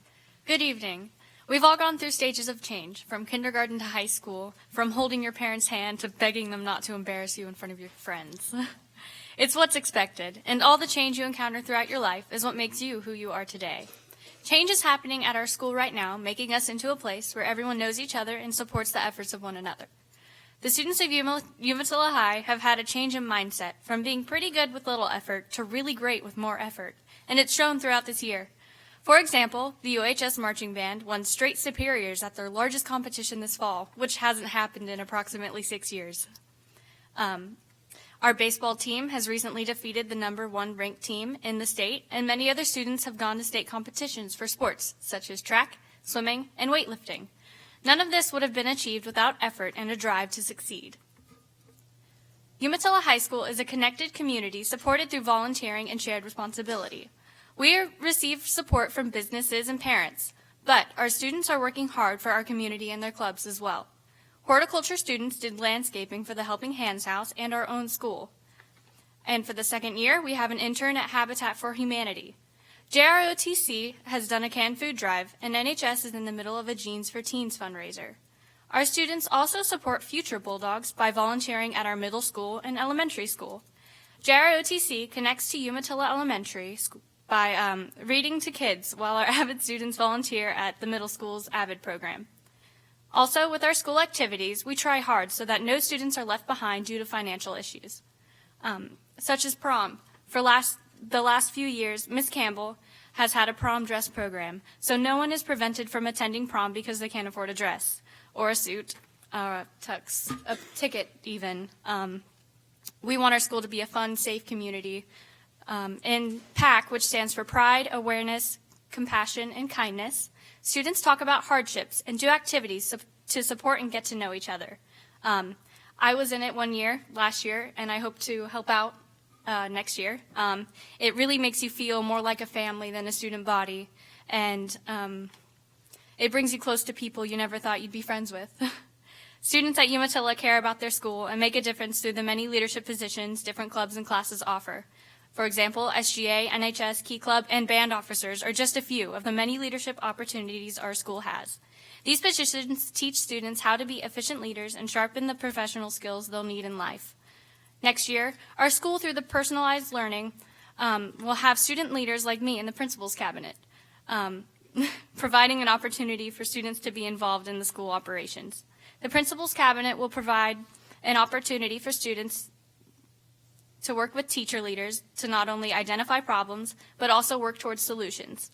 Even without being in one of these positions, students are already taking initiative to build ownership and shared responsibility at our school.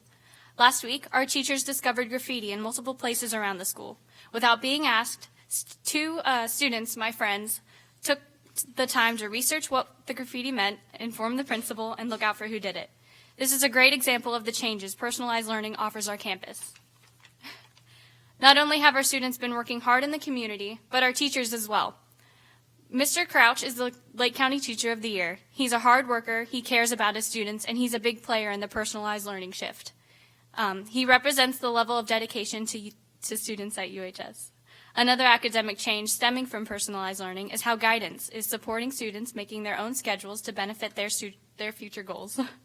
I remember my freshman year, I was handed a schedule and had no input from me whatsoever.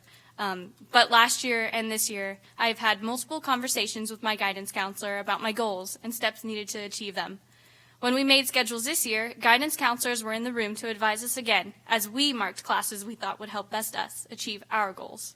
Through these changes, Umatilla High School is moving toward a system where students work with the community and school leaders to inspire for a world yet imagined. Thank you.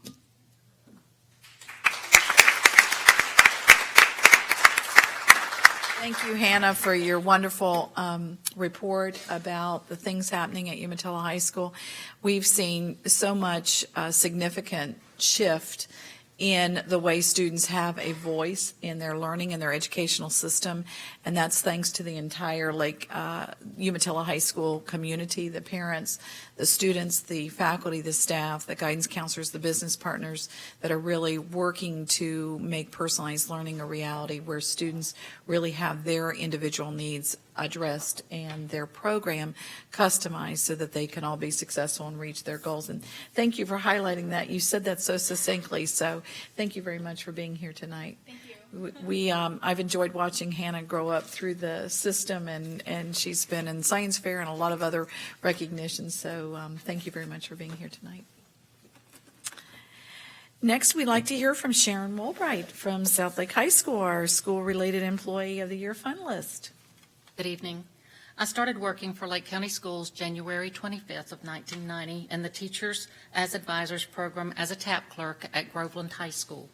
In August of 1991, I transferred to the Student Services Department in Howey and became the secretary for the school social workers. I transferred to the bookkeeper position at Southlake High School in October of 2003. As the bookkeeper, I work very closely with all employees as soon as they are hired. By doing so, I feel this helps me know more about what's happening on our campus. I grew up in Groveland and graduated from Groveland High School. It's rewarding to continue to work with so many of our employees and students whose families I've known for years. We have so much to offer our students at Southlake High School. We have many wonderful career tech programs, health science, business technology, culinary, agriculture, auto, and construction. The community and students really appreciate these programs because not only do the students earn high school credits, they are also taught job-related skills that help them in the world of work. During my time here, I've seen more and more students receive their industry certifications. I work with the teachers in these programs because there is a financial side to all of these classes. I'm always impressed with the amount of time and dedication the career tech teachers put forth for these students. Not only do we have career programs, we also have many advanced placement classes. Students leave our school ready to go to college and ready to go to work. I feel we have a niche for each and every one of our students. We have music programs, including chorus and band. We have drama and extensive athletic programs. We have some service clubs, but we also have some clubs that are academic. Overall, Southlake is one big family. We share our hopes, our dreams, the births, illnesses, and deaths. I really enjoy when our family extends with the births of new lives. If you stop by my office, you will see a bulletin board covered with pictures I've displayed that have been sent to me of babies and even grandbabies of our Southlake High School staff.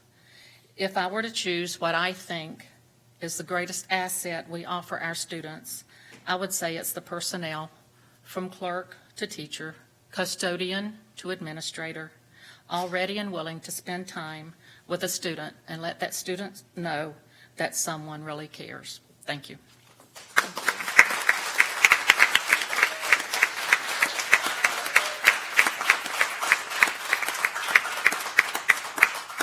Albright is one of our success stories as a graduate of a Lake County High School, so we're so thrilled to have you be part of our school family.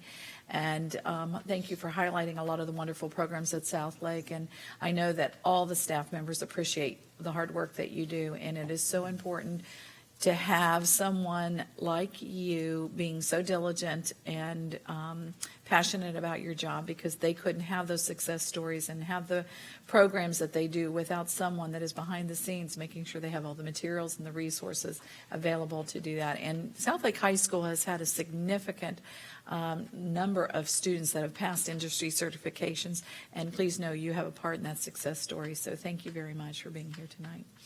And another product of the Lake County school system is our Rookie Teacher of the Year finalist, Lauren Blackburn. So thank you for being here tonight, too. Thank you. It's an honor to be here. I started at Pine Ridge 3 years ago as a first-year teacher, and I couldn't imagine a better place to begin my career.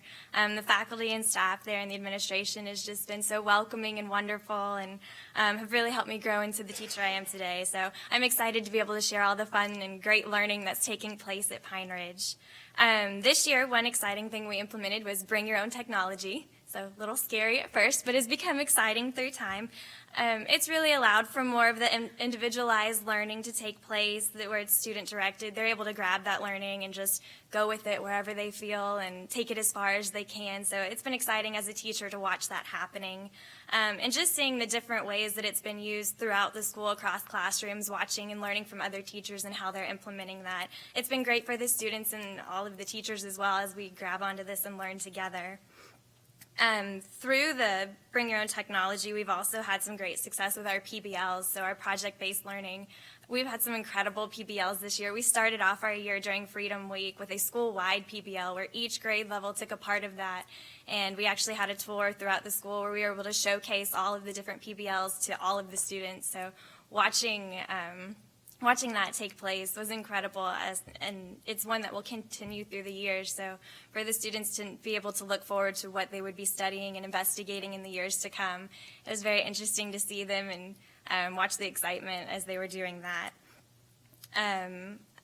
We've got a couple PBLs taking place right now that are pretty exciting. In 5th grade, we've got a technology PBL. That's where students are investigating why different types of technology were developed and the changes in technology over time. And from there, they're going to identify a real-world problem and develop an invention to help solve that problem. So we're trying to tie in the real world to this and to get them thinking about real-world situations and the small things they do can make a difference. They can investigate these things and really grow from there. We also have a Safe Schools PBL going on right now. It's a multi-grade level PBL that we've got 3rd, 4th, and 5th graders and some different faculty members a part of. And they're working to try to increase safety for students who walk to school. So they're investigating those ideas together. They're coming up with different possible solutions. So that's another fun thing to watch as that develops over time. Just lots of exciting things taking place. I really can't say enough positive things about Pine Ridge. You saw as our PBS team was recognized earlier. Not only has that helped facilitate positive behaviors and relationships with the students, but it's really helped with the faculty as well, just to really create a positive work environment. I couldn't work with better people or more positive people, so thank you. Thank you. Thank you for teaching in Lake County, and I think if you listen to the report that Ms. Blackburn shared, you saw student ownership, high student engagement, critical thinking, problem solving, and I think you heard a lot from Hannah in her report about the same thing. So you can see the spectrum from elementary all the way through high school, and our students are doing some incredible things thanks to the leadership of our outstanding teachers. So thank you very much for being here tonight as well. Okay, who's doing the report tonight, Roseanne or Dr. Moxley, or both? I can do it, or we Okay, both I can think do it. Roseanne is.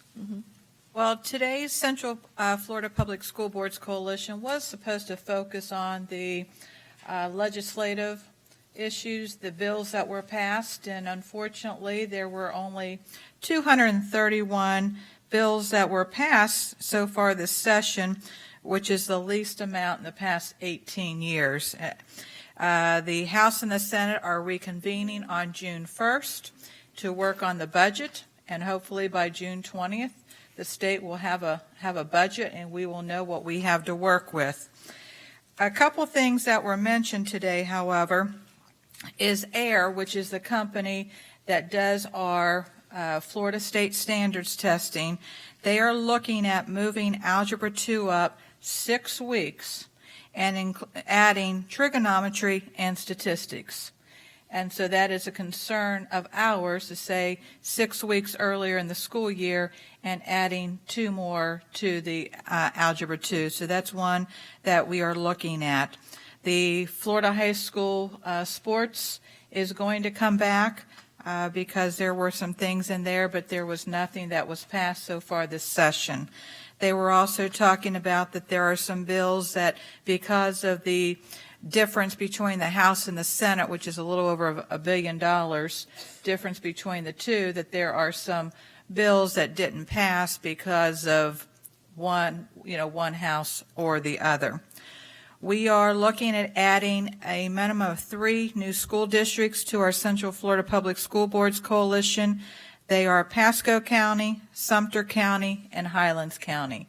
And at our conference in June is when we will be voting to add those 3 to our coalition, which will put us well over 1 million students and families that we represent in the state of Florida.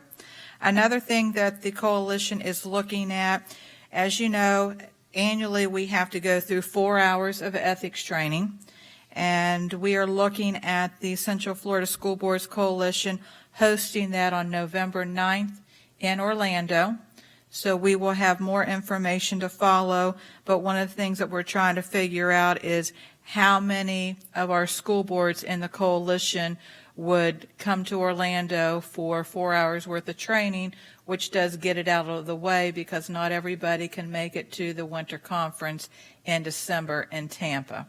So that is one thing that the coalition is trying to do, to be able to provide that update for our board members. And that's what I have. If Dr. Moxley, you have anything? Go ahead, ask her a question. Would there be a cost to that, or because we're part of the coalition, it would be? Chances are there would not be a cost. The only cost would be, driving to Orlando. Right, but it wouldn't be like $150. No, there would be no cost. That's one of the things that they were looking at, that this wouldn't Good. cost. I think the legal department has staff at Orange County Public Schools that has been certified to do the training, and so they do it for the board members in Orange County. So they agreed to come, and that would be, they would do you all, and they would sign off and certify you, so there would not be a cost other than your transportation there. The only other things, just wanted to echo what Ms. Brandenburg said. They talked about the Algebra 2, and that is very much a problem where, and the tests that are given right now have been moved up and had those 2 sections added. And, we've heard from some of our students that have taken the tests and found that to be quite a concern when they've gone in to take an Algebra 2 test, and then there's questions dealing with trigonometry and statistics, which have not been necessarily part of the coursework. So that is a real issue, and the coalition was going to be wanting to make a statement about that. With that. And then the only other thing that they talked about is the bill 7069, which we have applauded the wonderful components of that. There is a requirement that has come that has been shifted from the state having that responsibility to local control, which local control we all embrace and like, but it does add a task on the district level that is a level of expertise that unless you're a very large district, you may not have staff to do that. So that shift is coming from making sure the calculation for the growth model on non-state components, meaning like the Algebra 1, the FSA, those things, the state has designed the growth model and they do the calculations for it. All the other areas that the state used to have the requirement of doing the growth model calculation is shifted to the districts. So we'll have to start working on that, and we'll collaborate with other districts on that because that is a huge piece that we need to be very cognizant of. So that was kind of a piece of the discussion as well. Okay. The next one is the Educational Foundation report, and I think here she comes.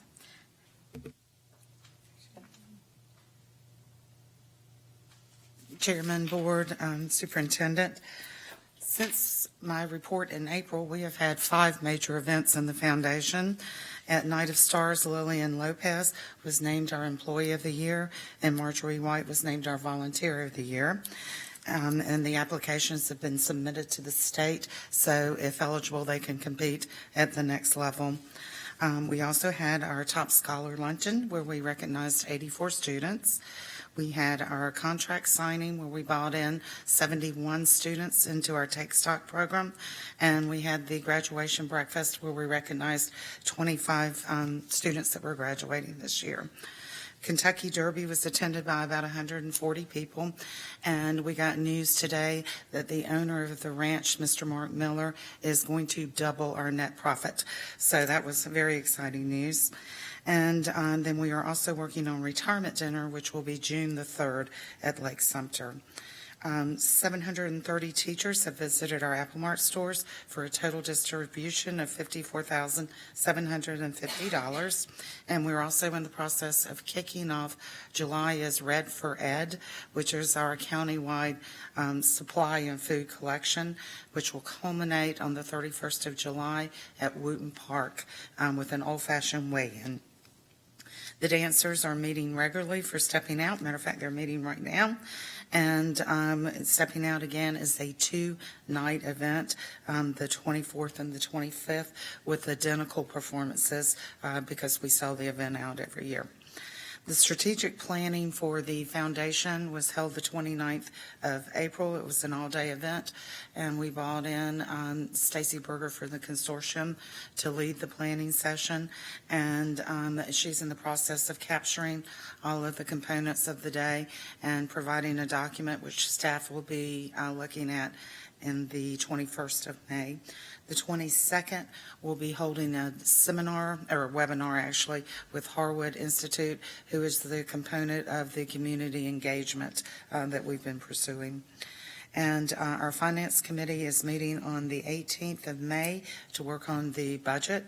And our Exec Committee conference call is on the 20th of May, and our full board meets on the 27th. Questions? Thank you very much. Thank you.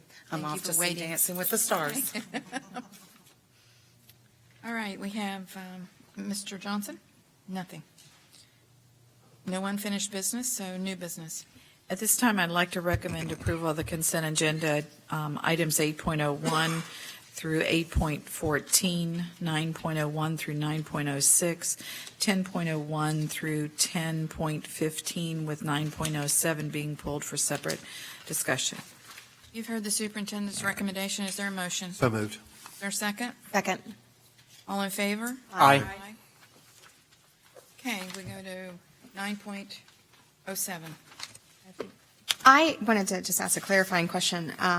To this point, I thought I understood, but then this afternoon in the workshop, you had made a comment about this person that coming on in the leadership role to do evaluations, which I knew was a component of the position that we had discussed before. But then after that, you had said something about that would be somebody, and this is where I was asking for clarification, their sole responsibility would be evaluations. And whenever I look back. That would be Okay. eventually. Okay, that's- that, we would move to that area superintendent type of concept or executive director type concept. We're not there yet because usually a school district of about 45,000 students then is large enough to move to that. We're not quite there yet. Okay. So this person is still, I know, I'm trying to find, whenever we talk about they're going to be the supporting the leadership advancement instructional priority. So that will be embedded within the evaluation process that they're doing of the principals. Yes, they, just like, for example, I'm going to use Dr. Christensen as an example. He's the chief academic officer. He has all these departments that he supervises. And he has certain responsibilities that are his in his job description. In addition to that, he supervises 12 schools. Right. So he is an evaluator for 12 schools like an area superintendent would, and he runs this division, and he has other responsibilities that falls within. In other school districts that are larger than us, you will see an executive director or an area superintendent that they supervise schools. And all of that goes in that. They don't run another division. They don't have other tasks assigned to them. Eventually, we would like to get there where we have 2 or 3 executive directors that's what they did. They did all the accountability. We're not quite there yet. And we're moving in that direction because we have now people with the ratio of 1 to 12. What I'm trying to do is to have not only meet the needs of the leadership demand that we have, but to also include that evaluation piece in that so that we can get our ratios for evaluator 1 to 7, 1 to 8, because that's a much more manageable. I think you'll see an increase in accountability. Interesting, and that's why I shared with you the various organizational charts with districts that are either slightly smaller than us and larger than us, so you can kind of see the spectrum and the ratios there. And like I shared with us, with our 27 in district level and above, coordinator and above, that's a 1-to student ratio of 1556. With another school district, they're down as low as 1 to 527, which is a third, of what we have in our ratio. But we're not quite there to have purists in those positions, so they will have the responsibility of doing all the leadership training, the oversight of the Pathways program, as well as a full litany of evaluation tools. We also want to build that the differentiated accountability requirements that are done in our schools, and we're not sure where the state's going to go with that model because they're still figuring what this new accountability system looks at, but we're still under the same laws and rules and procedures, which has all that compliance piece in it. But again, we want to attach that to the evaluation system as well. We were at a 2-day meeting, and we had some staff there. Mrs. Marshall was there, and a couple other staff members that were there. And we had some a research study that was done in the state of Florida, and research was shared with us and all the districts that were participating in this. And it was very interesting because they were looking at the implementation of standards-based instruction, looking at it from how well it's been implemented to the perception of how well it's been implemented. And they looked at, and the bottom line is what they were talking about is Teacher effectiveness is the most important factor in impacting student achievement, the most important factor. But yet there's two pieces to that puzzle: the teacher and the principal of the school, who is working and supporting, and that whole accountability process in working with the teachers in the school to raise that teacher effectiveness level to that highly effective level. So there's two roles. Well, part of that, and I think we all agree up here that evaluation is the model that we want to use, that in that accountability piece, it has to go hand in hand there. And like I said, again, I just, we copied the other charts from the other school districts. I do not believe that we are overstaffed. And again, I just share with you what other districts are doing, and you can see some of the other similar positions. They're all called different things, but we're all covering things there. But my goal is to get that ratio in support of the schools to much lower than the 1 to 12, which is what we currently have. And I will be able to do that. In this staffing plan, I want to just highlight a couple things in response to your question there, because we want to make sure that we cover. So this person and these positions, they will be doing multiple things. They will have some responsibilities in the category of the area, as well as the evaluation pieces, and to get that down as to a more manageable thing. But, the staffing plan, what you have before you tonight, this board has already taken action on the strategic finance plan.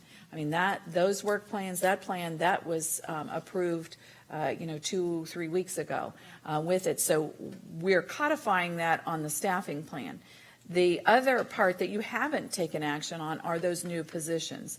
And I believe when you look at that comes to the amount of the $284,458 dollars are the new positions there. And I do recognize that as we're going through the budget process, we certainly want to move forward to have the plan in place, but those new positions. Now, the ones on the strategic finance plan, those are not new monies. That's monies that was in a 3-year plan that we did with realignment. That was from savings from areas that were built in a 3-year plan and deployed according to those plans. And those plans have been rolled forward. And remember, they're done in year 1. We are now in year 2.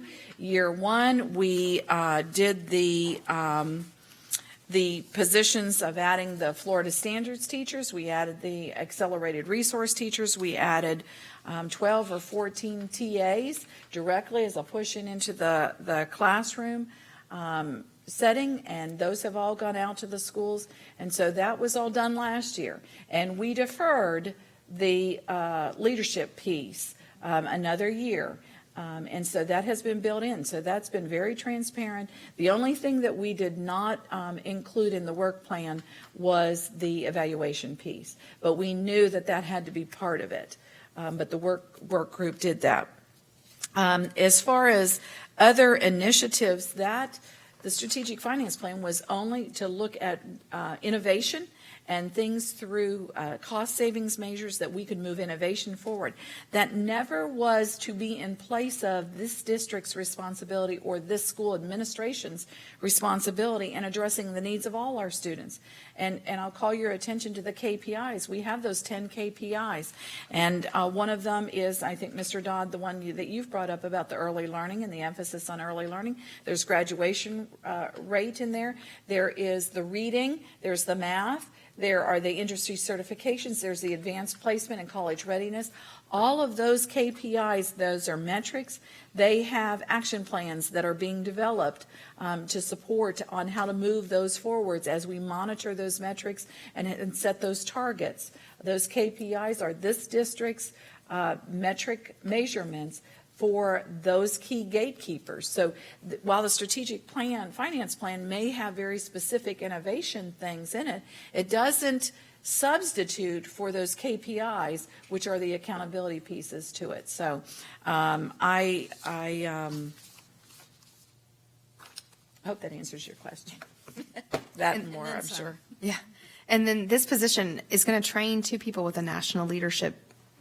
Isn't this person that's being hired is going to be trained by a National Leadership Institute, correct? Or is this They person will- and one other They will person? be getting the training, yes, I know what you're talking Okay. about, that, the NISL. Right. Yes, they will be one of the trainers for that component, so that, because we're sending people to be trained in that, and then we will have 2 trainers as a part of that grant. Right. and Yes. That person will be one of those trainers. They will Do you be. know what that is entailing? Because that'll be part of the professional development and the pathways to leadership. Do we know what's in that? Dr. Doyle, I think, can give us probably a better, it is an initiative where we're actually training principals, and it is a grant, and it's an I-3 grant, which is a federal grant, and we're doing that in partnership, and that's, she has the details on that. In fact, we just are in the process of registering everybody for that. Good afternoon, good evening, board members. Yes, the NISL, the National Institute for School Leadership grant that we're going to be participating in, is actually doing an action research study on middle school principals. So we'll have some middle school principals partaking as a test for this research partnership. But the best thing about it is that we're going to get 2 trainers that will focus on instructional leadership and operational management, really looking at the whole aspect of being a principal, from being that instructional leader to really running a school, best practices, those leadership development skills, really how to work with their teams, and to also align those initiatives with the district initiatives. Okay.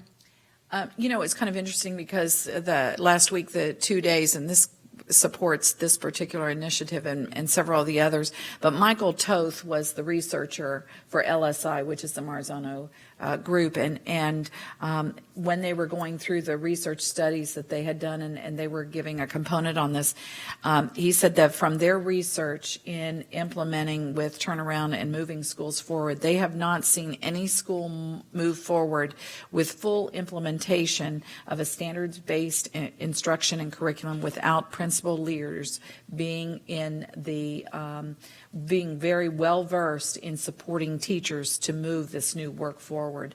They needed to be as well versed, if not more so, on standard-based instruction, what it looks like, how to evaluate it, how to lead it, how to support it, so that teachers can move forward and increase that teacher effectiveness. That's why I said both prongs have to be in place. And frankly, in our district, we just haven't invested as much in the leadership piece, and we're seeing some of the impacts of that. And I am concerned if we are not making an investment, and that's why I am very solid on my recommendation, and I believe other districts have already been investing in it.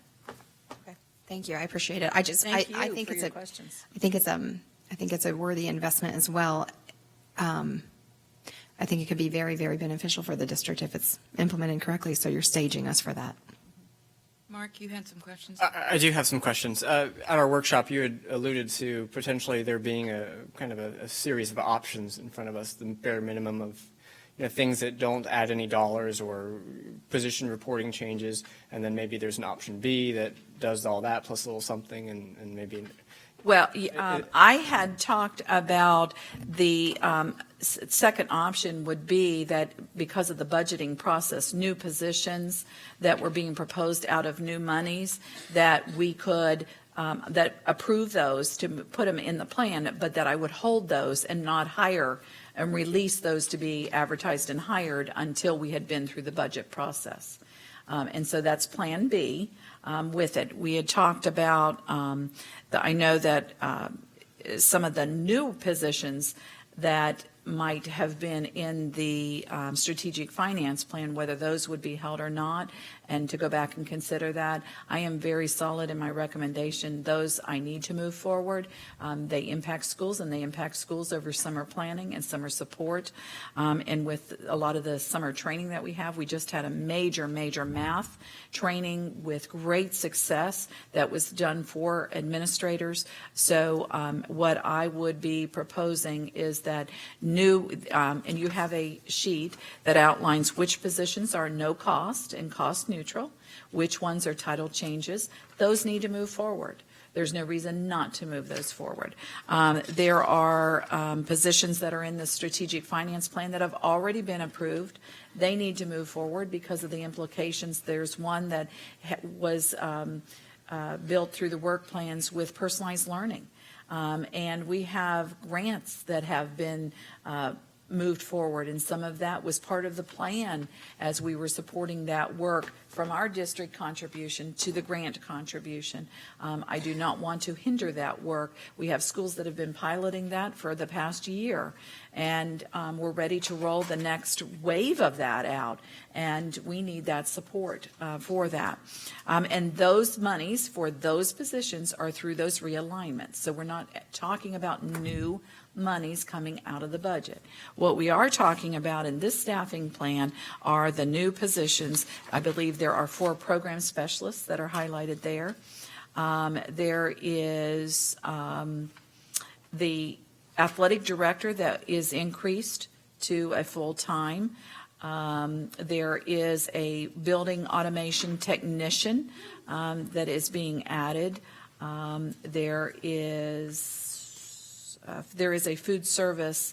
That one is coming out of this food service budget. But I believe the 4 program specialists, the district athletic director, and the building automation technician. The unassigned bus drivers is cost neutral because you're moving that from one budget cost strip to the other. But those are the positions that could be held until after the budget cycle has been completed. So did I just understand correctly that the new positions in the strategic finance plan are going to move forward? That is my recommendation, yes, because they are coming from realigned dollars that have already been factored into that plan, that have come from savings in one area that have been redeployed in another area, and that has been part of that 3-year strategic finance plan process. When we were talking about the strategic finance plan, I posed the question that, we haven't obviously seen the rest. We haven't seen the budget yet. We don't know the total dollars that we're going to get. We don't know if it's going to be an increase, a decrease, or the same. We also don't understand what other sort of priorities might exist until we see that budget and talk about it. And I thought at that moment, you had mentioned that we would be able to kind of still prioritize, that the board could at that point unfund any of those positions in the strategic finance plan, but I'm not getting that impression now. The strategic finance plan is a process that has been developed, and we have a 3-year plan. Right. And we have identified realignment opportunities, which are cost savings that have been arrived at through those savings and been redeployed in another area to move innovation forward. And every year in the fall, we look at the priorities of that plan, and that the board weighs in on that every fall. We have done that. You weren't here for last fall. Right, I understand So that, we're but- moving forward with that. But my question when we were approving that was, could we unfund some of those things? And the answer was yes. Yes. But now it would seem difficult to unfund it if there's somebody sitting in that position. Well, you have an opportunity to always go and prioritize in the strategic finance plan process through there. Positions are every year. Those are looked at every year. You have a budget priority. You asked me the question, as we go through the budget process, will we be able to prioritize? And you were talking about the early learning, or early kindergarten intervention, I believe was, that was the context that I answered your question. And I said, absolutely, we have an opportunity through the budget process. If you want to look at staff for the budget process in that arena, you have every right to do that through the budget process, because the strategic finance plan is one area that is realignment of that. You still have a whole budget process with other dollars, the new dollars that are going to this, through that process. So if I answered your question wrong, I was answering it in the context, I don't know that I answered it right or wrong. I was answering it in the context of the budget process with your question about the kindergarten resources. And you do have an opportunity to do that. There will be opportunities for you to prioritize budgetary decision-making during that process. I think I was under the impression that you weren't going to fill those positions until the budget was approved. And Well, that I guess I've that got. certainly is an option. Okay. That I said I would certainly consider that when I go back and look at it. And what I'm saying, when I went back and looked at it, I didn't say I would definitely do that, but I said that is an option to be considered. And I am willing to consider holding the ones that impact new monies out of the budget in this plan, to hold those until we go through it. But when I went back and looked at the strategic finance plan, we're not pulling new monies out of the budget. Those are already planned for and redeployed, and we have other priorities in there that we have planned for. And if I don't fill those positions, that money isn't pulled out of the strategic plan process. That goes in and rolls forward, and you'll see that whole roll forward piece with that. And maybe we don't have a full understanding of how the strategic finance plan and that whole system is working. Maybe that's part of the confusion here. So your Plan B was basically what you just stated, that we could approve the positions but not fund until the budget is done. The new positions on the staffing plan. The strategic finance plan is a 3-year realignment process, and those are not coming from new dollars. Okay. I did walk away with the same impression that Mr. Dodd had. And I apologize for that. Okay. So I know you presented a lot of information to us today as trying to show comparisons between our district and other districts in terms of administration. The big question I've got is how that relates to the percentage that we spend of our budget on direct instruction. But I know, looking back at Engage LCS, there were different comparison districts used. Districts that had spent more closely per pupil to what we're spending, and we were below the other districts, all of them, in what we spend on direct instruction. My concern is with these new positions, that puts that even more out of balance. Is that expected to increase? Not necessarily. We would need, what Carol McLeod has been working on is she has actually taken the data set that came from EDR, I can't remember the acronym, EDS, because they had compared us nationally to that data set in all those districts, and there was a question about how they defined coaches in there. And we had a large number of coaches because they included CRTs in there, in addition to literacy coaches, but they had included CRTs. Other districts didn't have CRTs, so they had a smaller ratio. The question came in is that if you have a teacher assistant in the classroom, is that direct instruction or is it just teacher? So we were making sure that we had everything aligned because we want to replicate their analogy and their calculation so that we can make sure where we are. Are we moving forward or are we moving in a decreasing manner? So Mrs. McLeod is working on that calculation right now as we speak. Okay.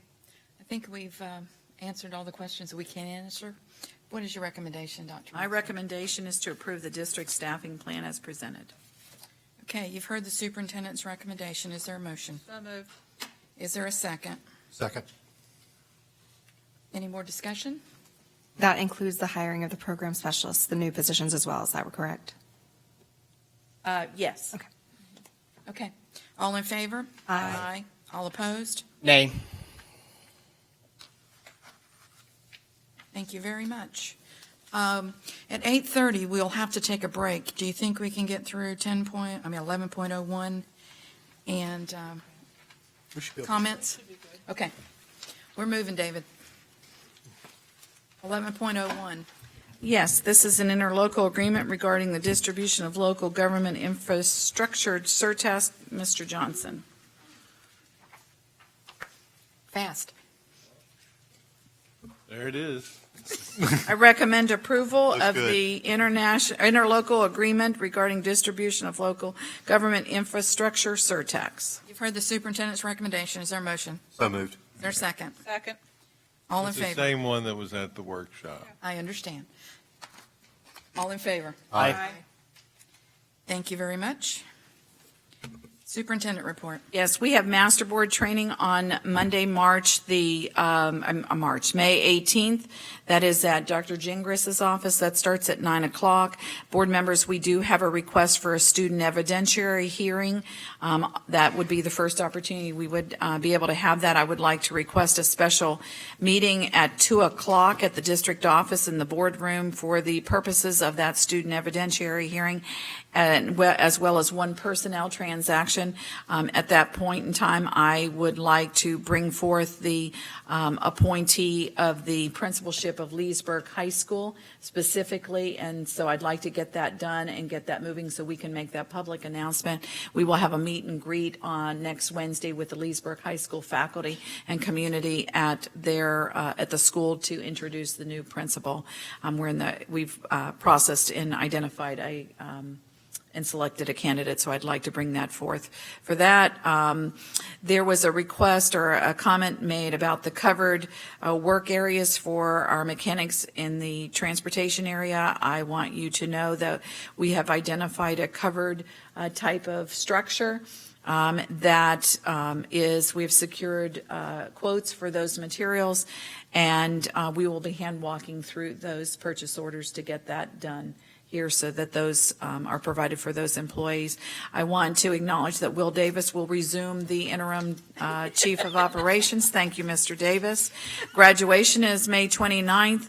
I really want to thank our teachers, all our teachers in the Lake County School District for the outstanding job that they do. We have celebrated Teacher Appreciation Week. I know that many of our schools did wonderful things for their teachers, and I want to acknowledge and thank all our teachers for an outstanding job that they do every single day. On behalf of 42,000 students, thank you to all our teachers.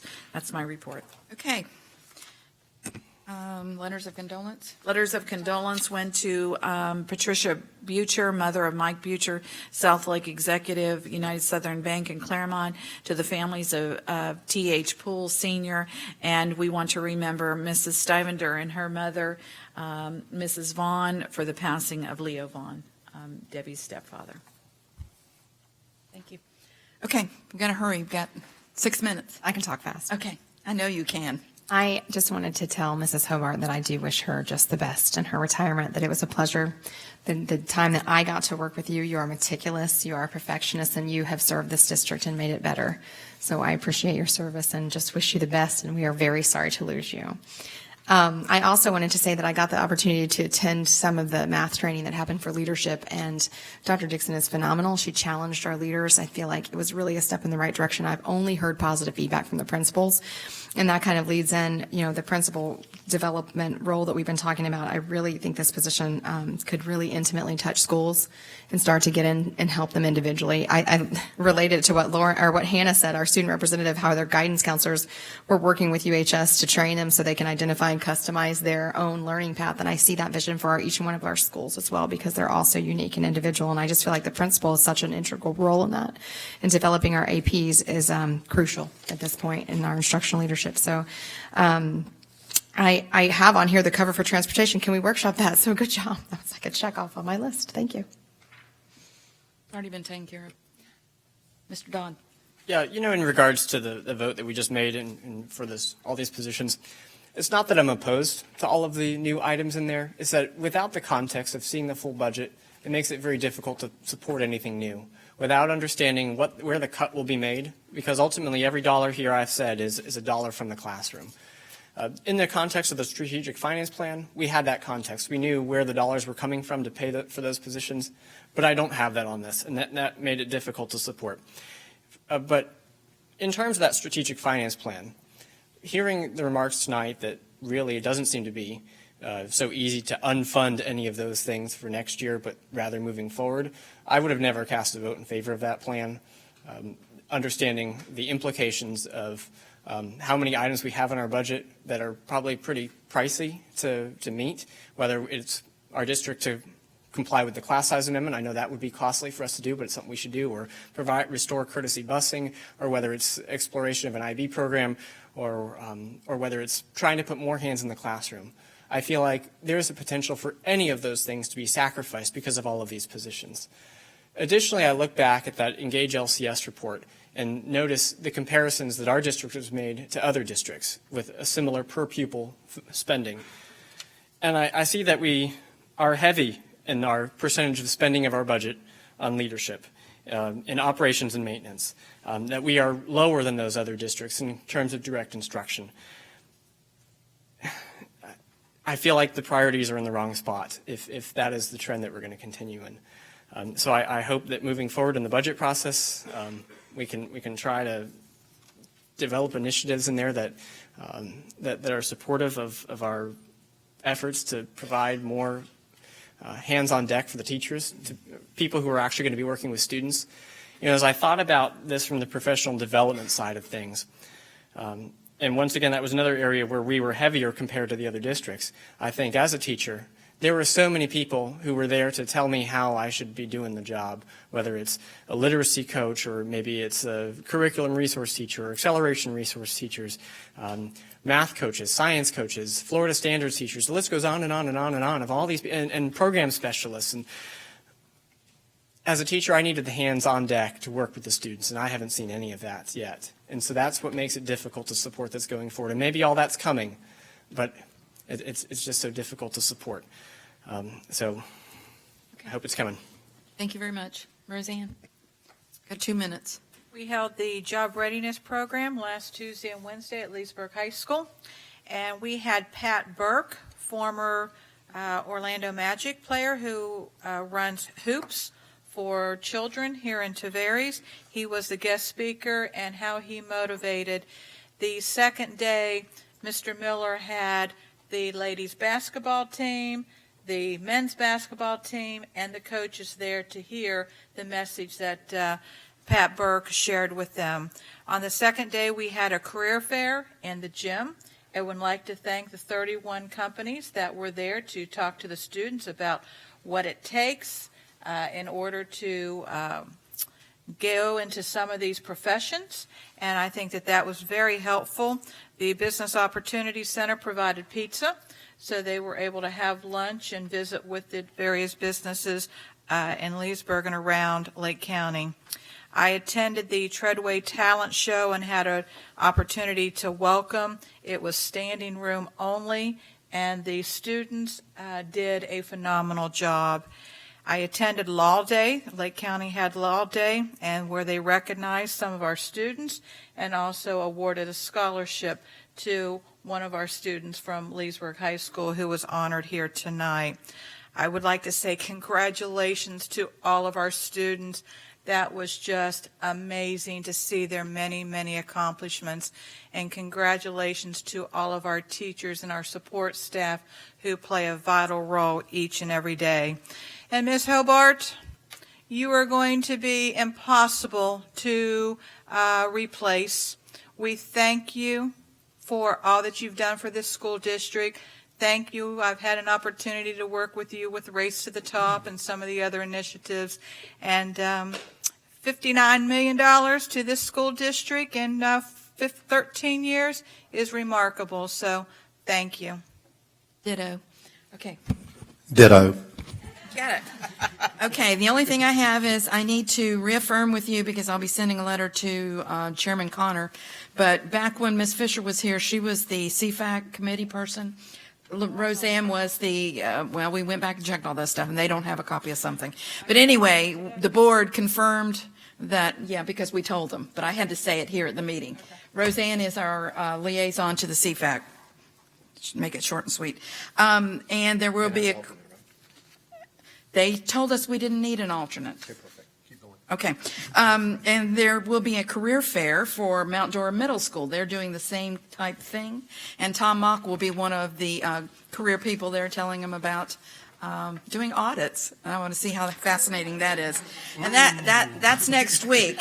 And if Will weren't so busy, I'd have him going over talking about things, but he's too busy. If there's nothing else, you have anything? I'm just going to be issuing clarification on third grade retention and promotion tomorrow, and I'll send that to everybody. Okay, this meeting is adjourned.